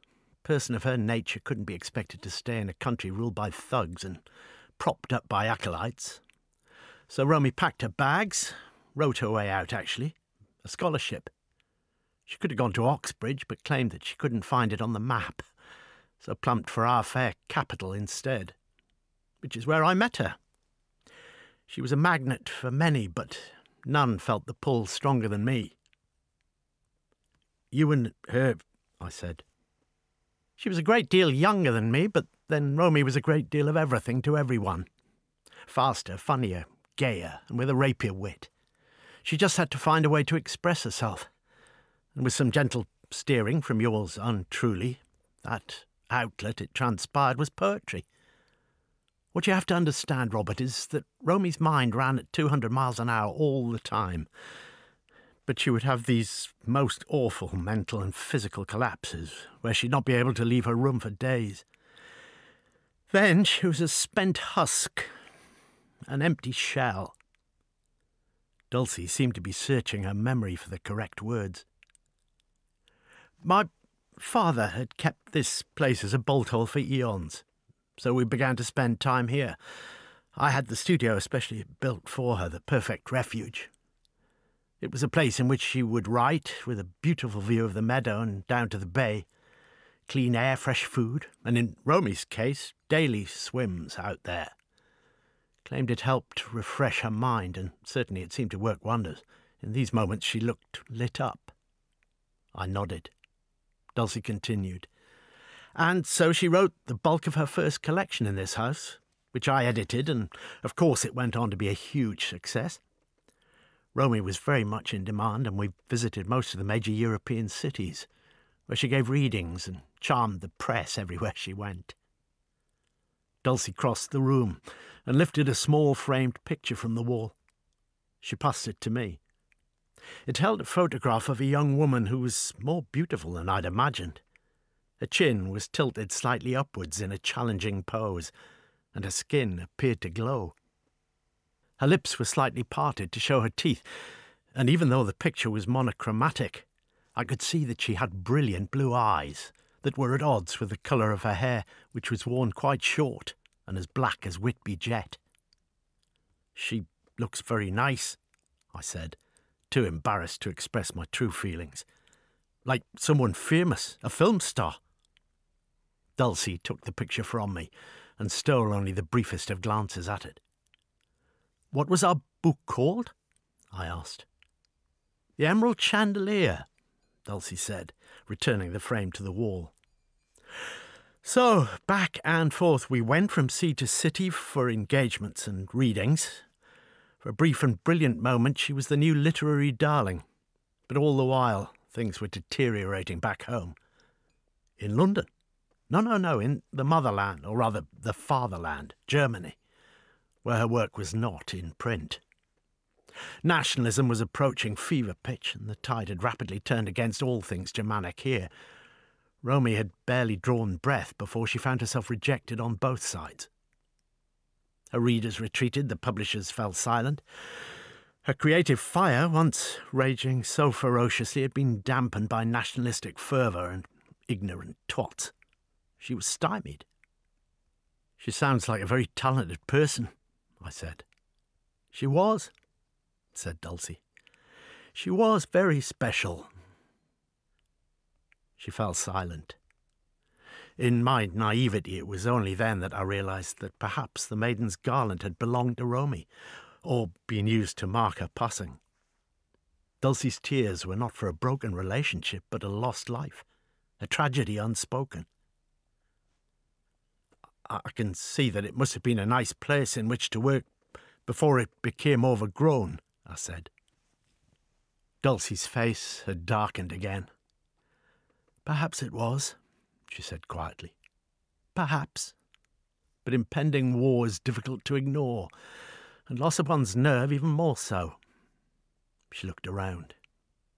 And now I'm rather tired, perhaps a nap. Yeah, of course. You might like to take Butler for a wander later, after you've finished whatever it is you're doing. I'd be glad to. I took Butler up onto the moors for a 2-hour walk and returned exhausted. There was no sign of Dulcie and her curtains were drawn, so I lit a lamp and took out the manuscript that she'd insisted I return to the studio. Something compelled me to read the poems again. I think it was the desperate look I'd seen in Dulcie's eyes and the words that had gone unspoken. The truth of her friend Romy's life was to be found in this stack of papers that had, for years, been touched only by spiders. Sitting there, the oil lamp's flame casting writhing shadows across the pale pages, I felt as if the poem's author was in the cabin with me. It became clear in my untrained, barely read mind that as I progressed through the collection, each poem was arranged in such a way that Romy Landau was writing towards her own escape, her own expiration. They were laments for herself, exit spells. It was the middle of the night when I finished the collection and finally discerned what had happened to Romy. The answer had been there all along, in Dulcie's hatred and mistrust of the sea and in the Maiden's Garland. Yet it was only when I read the collection for the 3rd, 4th or 5th time that I, a young man more readily used to wandering the lanes or dreaming what great adventures might lie ahead, finally understood. It was one poem in particular that revealed the truth of the matter.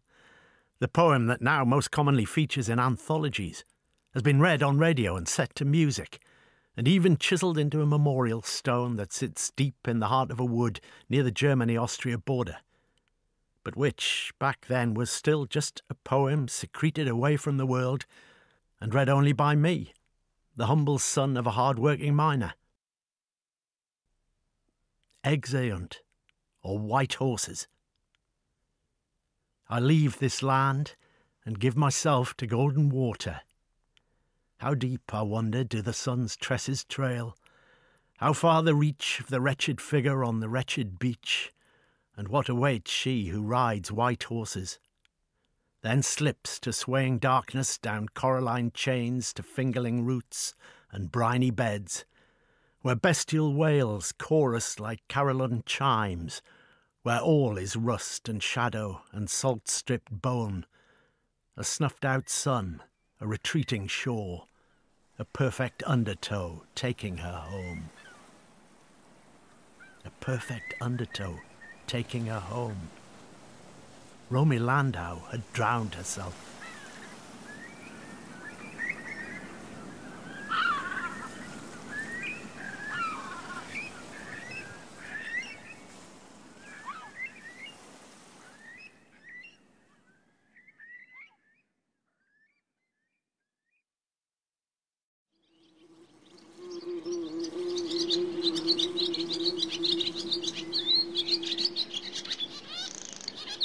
Work on the studio continued each day for a week, and then 2. I patched up the shack and with each small task created a greater problem to be solved. A new window pane, 2 new window panes, a drain to unblock, a cracked ceramic pipe to unearth and fix. When I wasn't working, I was fed increasingly lavish meals by Dulcie. Then, when the tide and the weather allowed, I walked down bay to enjoy a swim most evenings.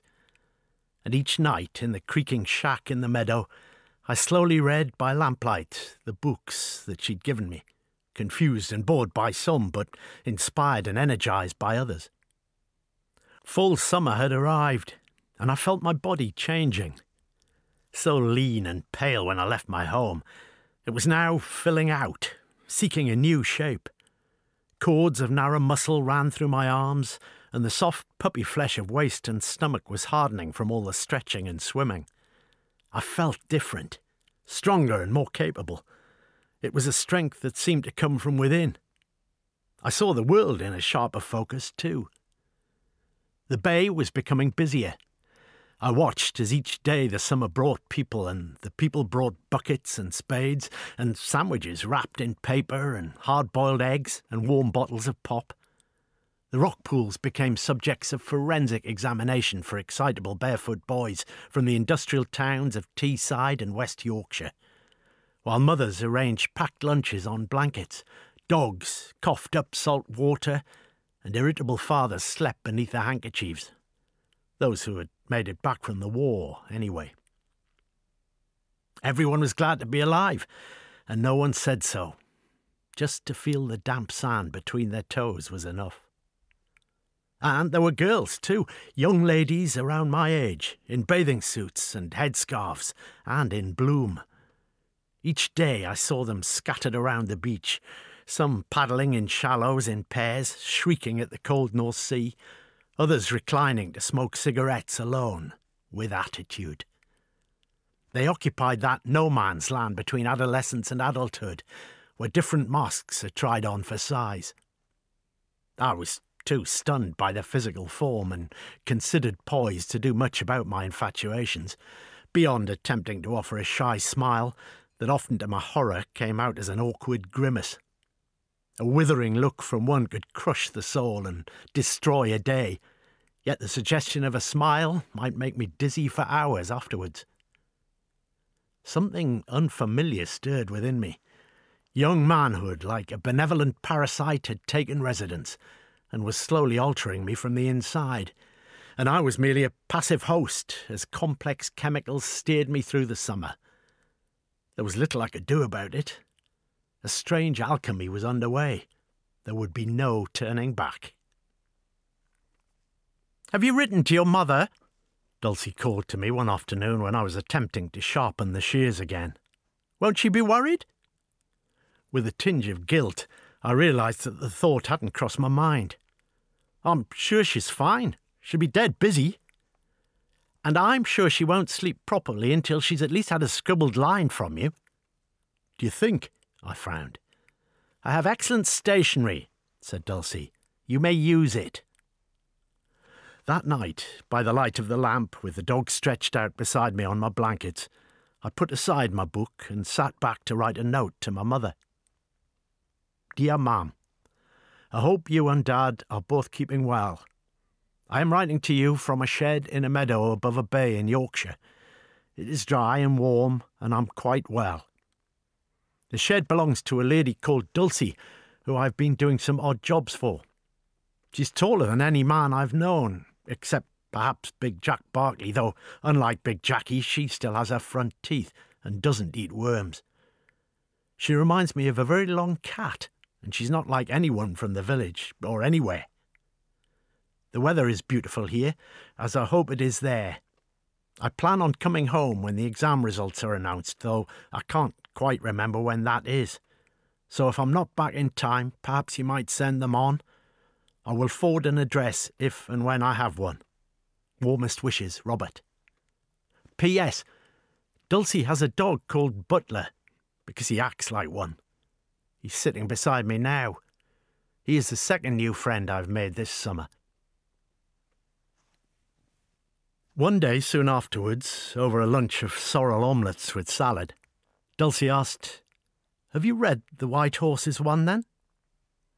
It took me a moment to realise that she was continuing the conversation about Romy's poems that had ended abruptly over a fortnight earlier. "Yes," I said. "So you know by now what fate befell her?" She fixed me with a stern look. "Or you should. You're a bright boy." I hesitated. "Did Romy drown herself?" "Is that what you think happened?" I hesitated again. "I think that's what White Horses is about." She frowned. "Then you're correct." "I'm sorry. Really, I am." "And what did you think of the poem?" "It was the saddest thing I've ever read. But," I reached for the words, "in a strange way it was beautiful too." Dulcie nodded for a long time. "She is in the offing now." We finished our omelettes in silence. "Have you read the collection, Dulcie?" I asked when our plates were clear. You didn't actually say that you had. She left it behind, Dulcie said, right there in that studio of hers. She put it on the desk, and then she walked down the hill and into the sea. One poem was set aside, White Horses. A week later I read it, but then I put it all away in an old briefcase, and there it has sat ever since. So, no, I have not read the collection. Did she mean to kill herself? Even just saying the words felt awkward, as if I'd broken a code of silence. Kill herself. I immediately regretted asking the question. What felt like a long time passed. She intended to become immortal, Dulcie finally said. But to do that, one must die.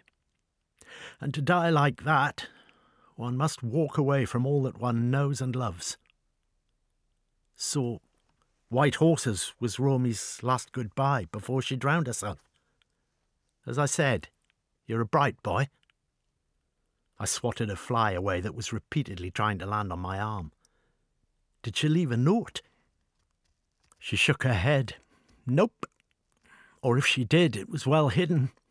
Believe me, I searched. No goodbye. Nothing. Can I ask you something else? You don't need to ask me if you can ask something. Just skip that bit in future, Robert. Why does Romy call you the spinner of honey? She looked across the meadow. Because at that time I had a passion for beekeeping. Amongst other things, one spins the comb to extract the honey in liquid form. So Honey Spinner became her name for me, or one of them, anyway. We sat in silence for quite some time. Finally I asked, have you ever thought about getting the offing published? Dulcie sighed, but said nothing. Perhaps it's too painful for you to read. She turned and snapped at me then. Your problem is you're too astute for one so humble. I'm sorry, I don't know a thing about poetry. But weren't you tempted to read the collection, though, Dulcie? Every single day. But you never have. Why?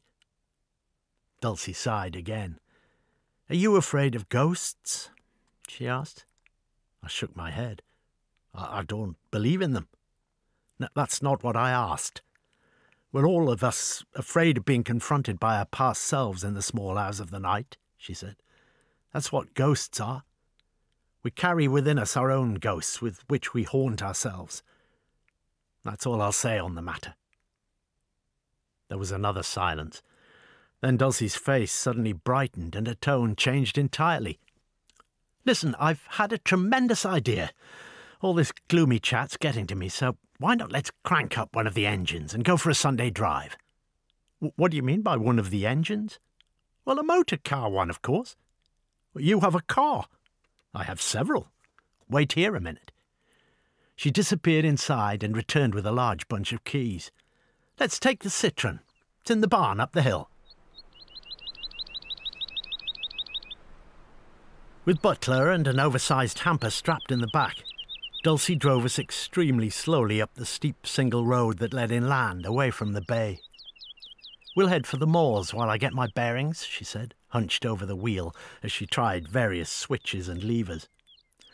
Now, my eyes would shame a myopic mole, so what I want you to do, Robert, is shout out if you see me drifting across the road.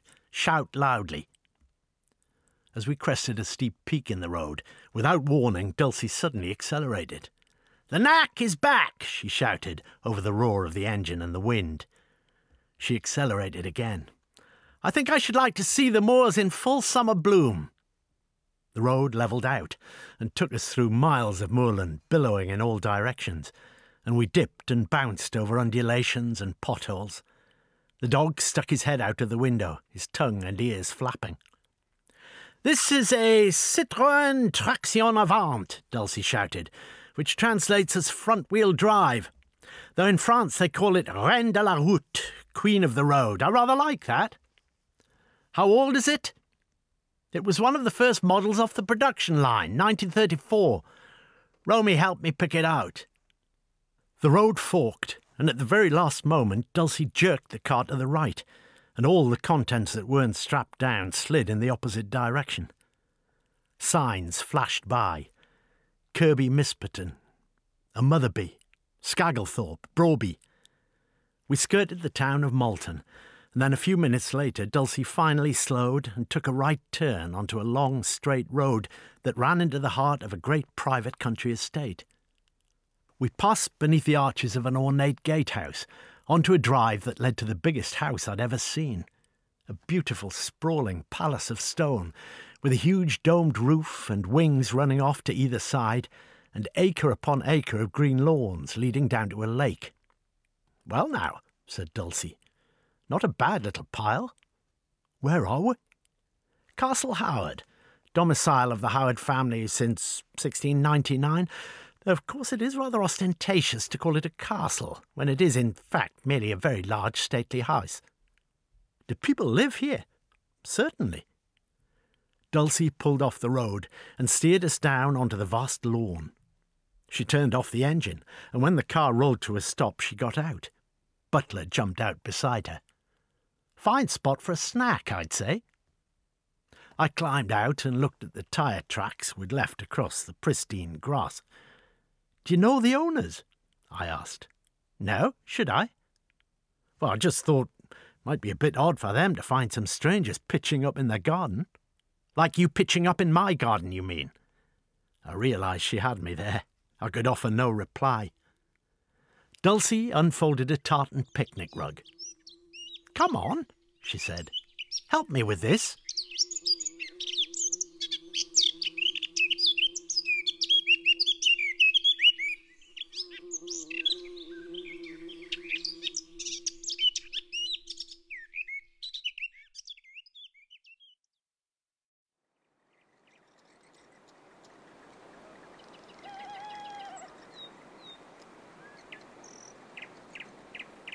I didn't swim after our excursion in the citron. Instead, I spent the night with the verses of John Clare. Of all the poems that Dulcie had pressed upon me, his were the ones with which I felt the greatest affinity. Some of his work, those pieces that documented his wanderings down the lanes and across the fields of England, observing the seasons, working, pursuing freedom, was like a mirror held up to my own life. Until then, I hadn't realised that there existed such poets who laboured on the land and wrote down what they saw and felt and what they smelled and tasted and heard. This world of rabbit tracks and molehills, hawthorn hedges and orchard floors, of nightingales and crooked stiles, was one that I too was experiencing. Clare was a new friend and confidant, a spirit guide, a voice of comfort in the lamplit shadows of my creaking shelter. And still every night I thought of the girls on the beach. My head whirled as I lay back and thought of their thighs and their flat stomachs. I wondered how their hair must smell when it was wet, and whether they'd tasted lobster and collected fossils, or read John Clare. This preoccupation with the girls of the bay made me want to learn to write so that I could compose poems to all of them. Then perhaps they would fall for me entirely. I'd only just dozed off when I heard a noise, a moan of anguish. I lay still, searching for its origin in the flat and endless silence, and then there it was again, a muffled wail coming from the cottage. I pulled on my boots and went to the edge of the meadow and stood looking at the house. The night was cool and unmoving. Once more I heard it, a wail and then a sob, followed by the bulb of Dulcie's bedroom being switched on to cast flat panels of light across the garden. I ducked down, afraid of being spotted lurking. The light stayed on for several minutes, so I returned to my sleeping bag, my lower legs wet with dew, for one final reading of John Clare's The Flitting. She feels a love for little things that very few can feel beside, and still the grass eternal springs where castles stood and grandeur died. I drifted off in 1833 and slept for a century or more. The next day was still and dry, So I spent the morning working on the final task in the studio's restoration, painting the outside with a double coat of whitewash. Soon the transformation was nearly complete, the previously dejected-looking structure appearing to stand straight and true now, somehow prouder of itself, entirely fixed up and ready for habitation again. It was high summer now. Time became not a linear thing, but something more elastic. 1 minute expanding into a day, 1 week gone in the blink of an eye. Petals unfolded, willow blossom took to the breeze, and time itself was measured only by the clock of green growth and marked out by the simple routine of working, eating, swimming, sleeping. One night, when I returned from my evening swim, the outside table was set with a circle of candles of different heights and colours, their flames flickering in the gentle sea breeze of the settling evening. "How was the water?" said Dulcie.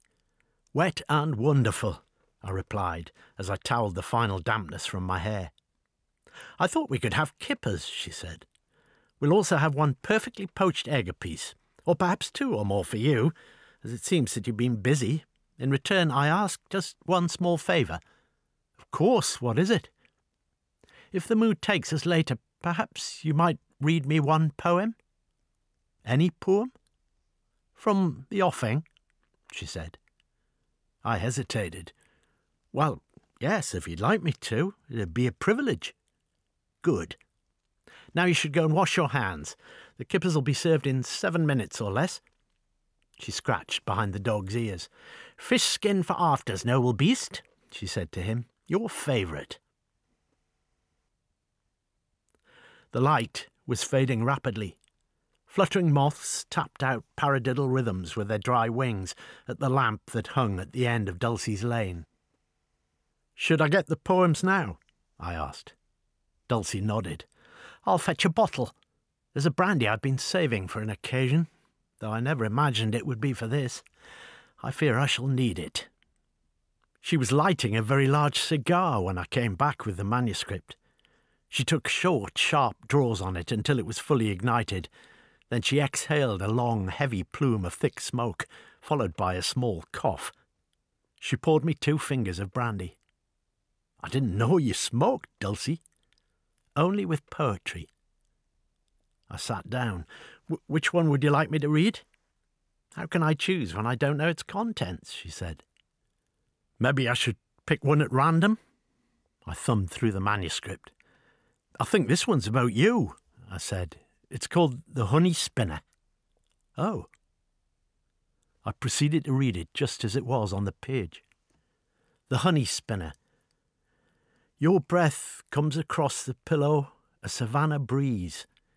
Your mouth has produced no tumbleweeds while you were sleeping.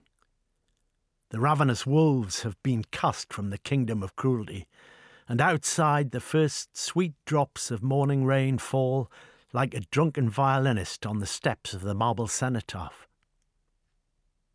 Dulcie said nothing for a long time. The cigar sat smouldering between her fingers.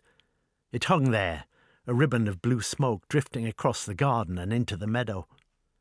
I noticed then bats flitting across the grass, ducking and darting as they gorged on the evening's insects. Finally, Dulcie broke the silence. "You know what you want to do? You want to get yourself a girlfriend." Her voice was elongated by the alcohol, and a slight slurring was making her words bleed into one another. When I didn't reply, she added, "Oh, a boyfriend, or one of each. Treat yourself." She circled her glass in the air and asked, "Is there anyone back at home?" Embarrassed, I shook my head. "All the lasses round my way are daft."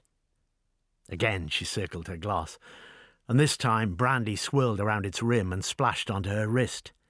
"Then you need to cast your net further afield. The fisherman doesn't wait for the fish to jump out of the sea and into his boat. He goes out to the breeding grounds." "I'm not really looking," I said. Dulcie looked at me sideways with the faintest of smiles. "Not even a peek?" Trying not to smile back, I shrugged. "Maybe a glance." "Of course you are. You're a young man full of blood and all the rest of it. When I was your age, She hesitated. Well, we'll not get into that. Now my interest was piqued. What had you done by my age, Dulcie?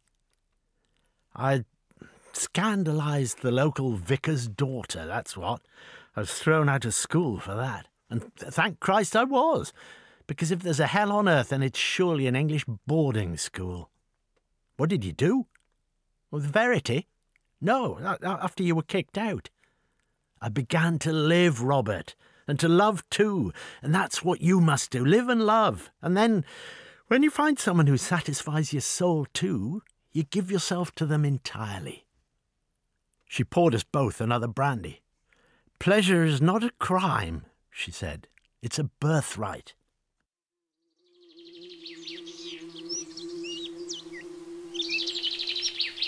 Summer peaked.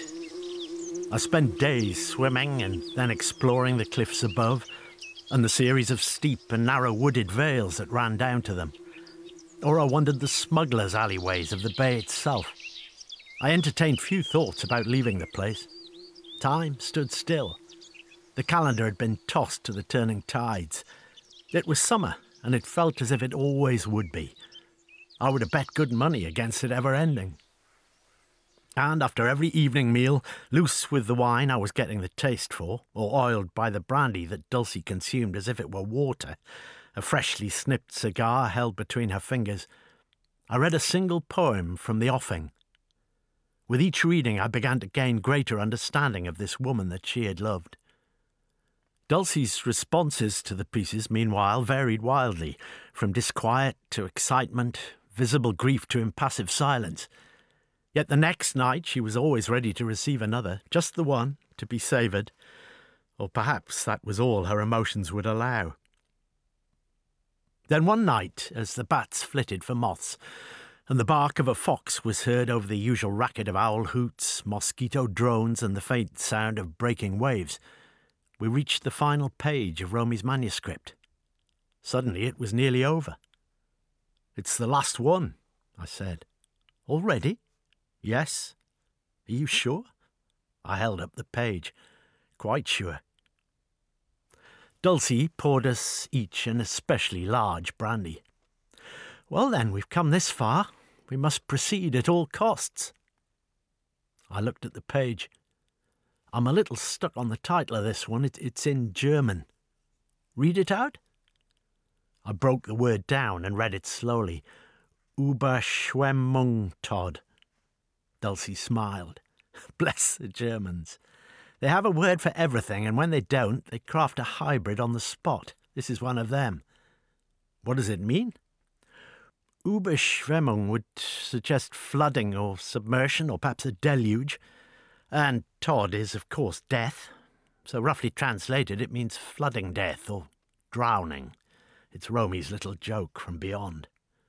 I frowned. Right. Oh, it's entirely in keeping with her humour, which was completely morbid and mordant too, said Dulcie. I found it one of her most attractive qualities, that and her elusiveness. It was becoming clear to me that Dulcie and Romy shared certain very similar character traits. Dulcie sighed slowly and deeply. I just wish I could have said goodbye. Please, read it now, Robert. I did. Überschwemmung, Todd. And now the animals are braying in the burning stable, and scorched birds plummet from the sky.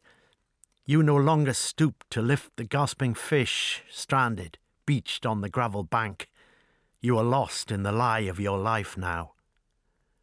Perhaps you were only ever a rumour of a person, a few good lines scratched across the page like fresh scars, a butterfly trapped in a childhood jam jar.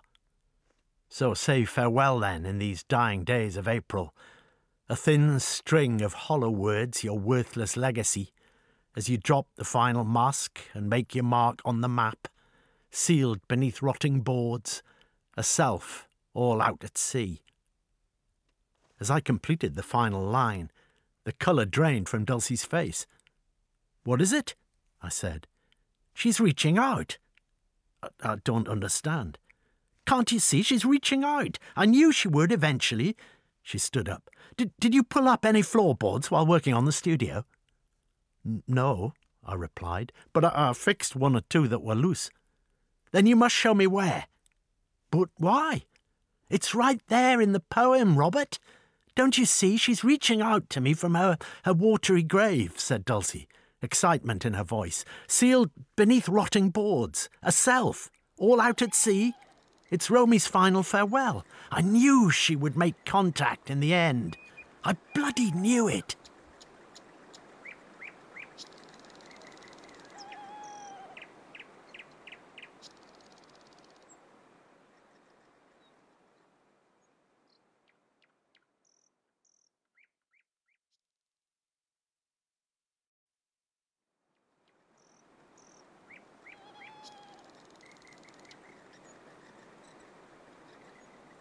In the shack, I pushed my blankets and sleeping bag aside and pointed to the floorboards. Do you mean these? Good Lord, Dulcie said.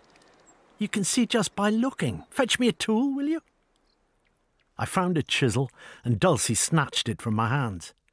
Strands of hair fell in her face as she wedged the chisel between the boards, levering first one and then the other. Let me help you, I said.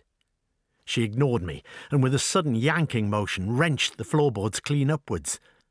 And there it was, an envelope. With a trembling hand, she passed it to me. Neither of us said anything for a moment. Well, open it then, Dulcie urged. But it's yours. Open it! She hissed these words in such a manner that I could not refuse. I opened it. Read it. I began to read it. Out loud, Robert! So I did. April 1st, 1940.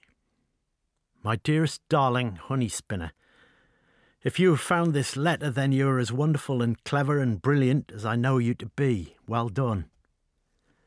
If you seek a reason, then it is this. I am exhausted beyond belief, for I carry deep within me 1,000 shadows that neither light nor laughter can possibly reach. My nation has wreaked unspeakable havoc, and it will happen again and again. Soon war will become all that we know, a constant state, until everything is razed. This world I see emerging is no place for a self-absorbed poet, especially one who has lost her voice. I am rendered helpless, useless, meaningless, of zero worth. I'm afraid I cannot atone for my premature departure. I just can't. But what I can apologize for is leaving you behind. You must know, my love, that it is only you who has made this existence tolerable these past years. I thank you for showing me this paradise, though we both know that in time, paradise too becomes corrupted. But you are strong, Dulcie Piper, a warrior queen. Know this, you will make it with or without me. I know you will. I thank you for doing your best. With love, I will leave now. Romy Landau. Beneath the letter there was another sheet of paper. On it were typed 4 lines. I read these too. Fortified by laughter, galvanized by love, I am forever in your atoms. When I looked up, Dulcie was silently sobbing. Her shoulders shook, as if her body was finally expelling the grief that had been held tightly within since that April day over 6 years ago. I held the letter by my side. I was not yet emotionally equipped to deal with such a situation. Instead, I stood there in the sunlit studio unmoving, as compassionate as a piece of furniture. She dabbed first one eye on her cuff and then the other, then looked around. She appeared to stretch to full stature once more, and it was as if she were emerging from a deep and satisfying sleep. Well now, she smiled, I feel much better after that, much better indeed. She closed her eyes and recited the lines she'd heard only once. Fortified by laughter, galvanized by love, I am forever in your atoms. She opened her eyes again. I think perhaps you were right all along, Robert. What about? Perhaps the world is ready for Romy's final work. Or perhaps you are ready too, I offered. Yes, she said quietly. That also. Do you mean you'll get it published? I'll try my damnedest, she said. I smiled. Oh, that's wonderful, Dulcie. There's just one thing I should wish to hold back, this one poem. She took the page from me and studied it for a moment. This one's for me and me alone. Perhaps it's selfish, but I must keep something of Romy back for myself. And you must keep these 4 lines a secret inside you forever. Hold them there. And I have, until now.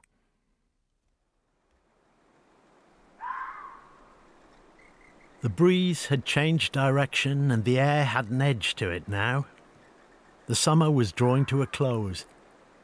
I rolled up my sleeping bag and blankets and tied them into a tight bundle, then made a neat stack of the books that Dulcie had lent me. It was too chilly to breakfast outside, so we ate a simple meal of toast and jam in Dulcie's front room.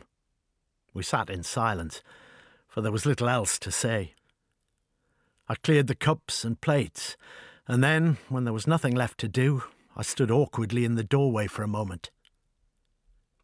Thank you for letting me stay. You've taught me so much.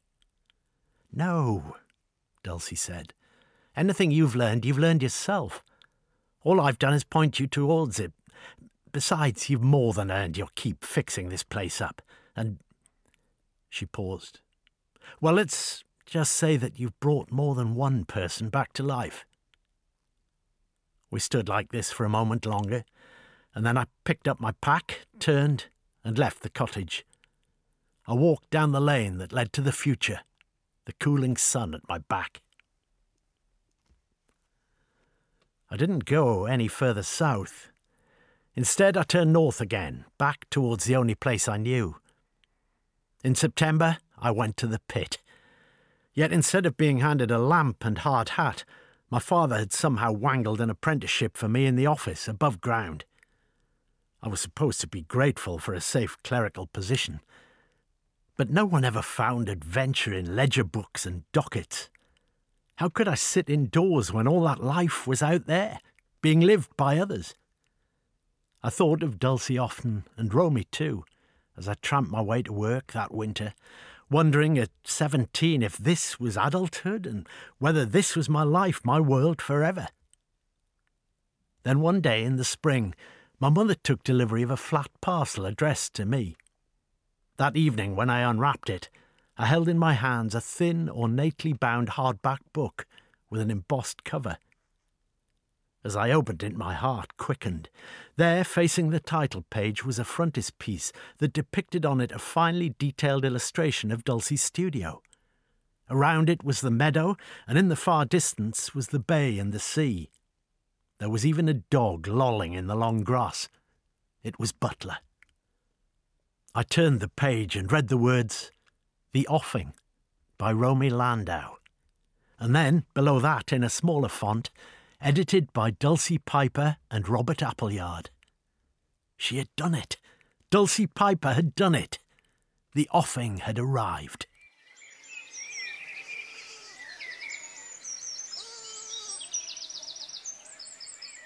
An unexpected nervousness coursed through me as the lane dropped down into a shaded hollow. Then there it was, Dulcie's cottage. And a moment later there was Butler, padding out to meet me in his quiet, graceful manner, to which I responded by giving him a big hug. And then there too was Dulcie Piper, in her garden just as I'd left her. She was pruning plants. "Ah," she said, "there you are. I suppose I should put the kettle on. Rose hip, all right?" "Rose hip?" I replied. "I was rather looking forward to some of your nettle tea." She made to spit. "Ugh, vile stuff." "It's nice to see you, Dulcie. It's nice to be back again." The studio appeared much as I had left it, apart from one small thing. Attached to the door was a large wooden plaque into which was engraved the letter R.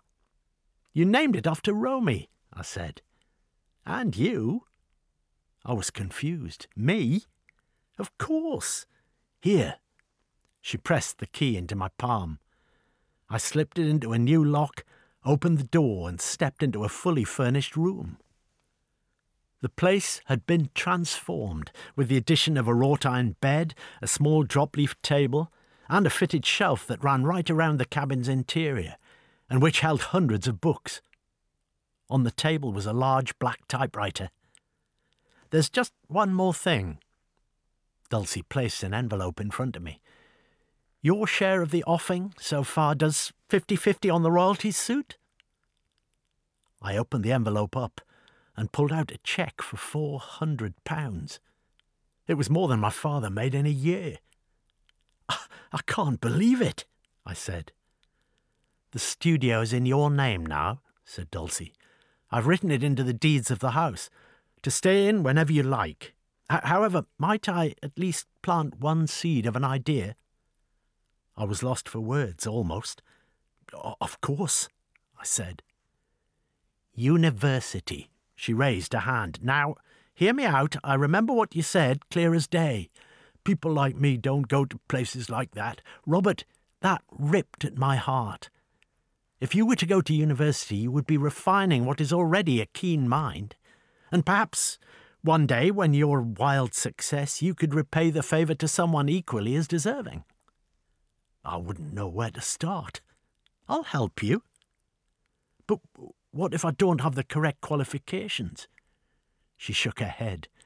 "Trust me, there are ways, special dispensations, scholarships. A bright boy like you can't fail to find a place somewhere. Believe in yourself, Robert, that's all it takes." "I don't know what to say, thank you." "You don't have to thank me." I smiled. "I won't then. I'll retract it." "But how did you know I was coming?" Dulcie shrugged. "Because the sap is rising and the ambrosia scent of summer is on the breeze again. I knew you'd be back one of these days."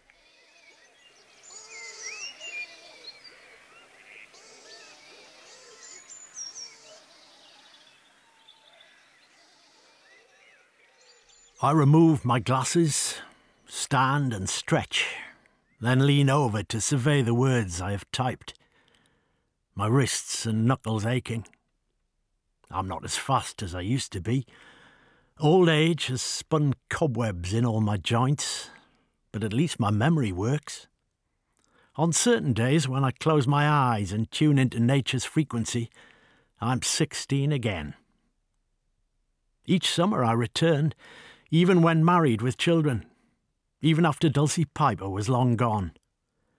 Regimes rose and fell, and I kept coming back here to the meadow to write and read and think and watch badgers at dawn.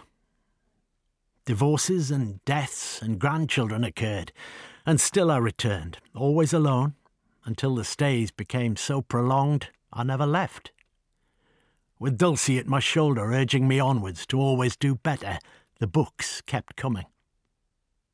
Dulcie is here now, standing behind me, uncorking a bottle as she looks out across to the meadow, to the sea, to the offing.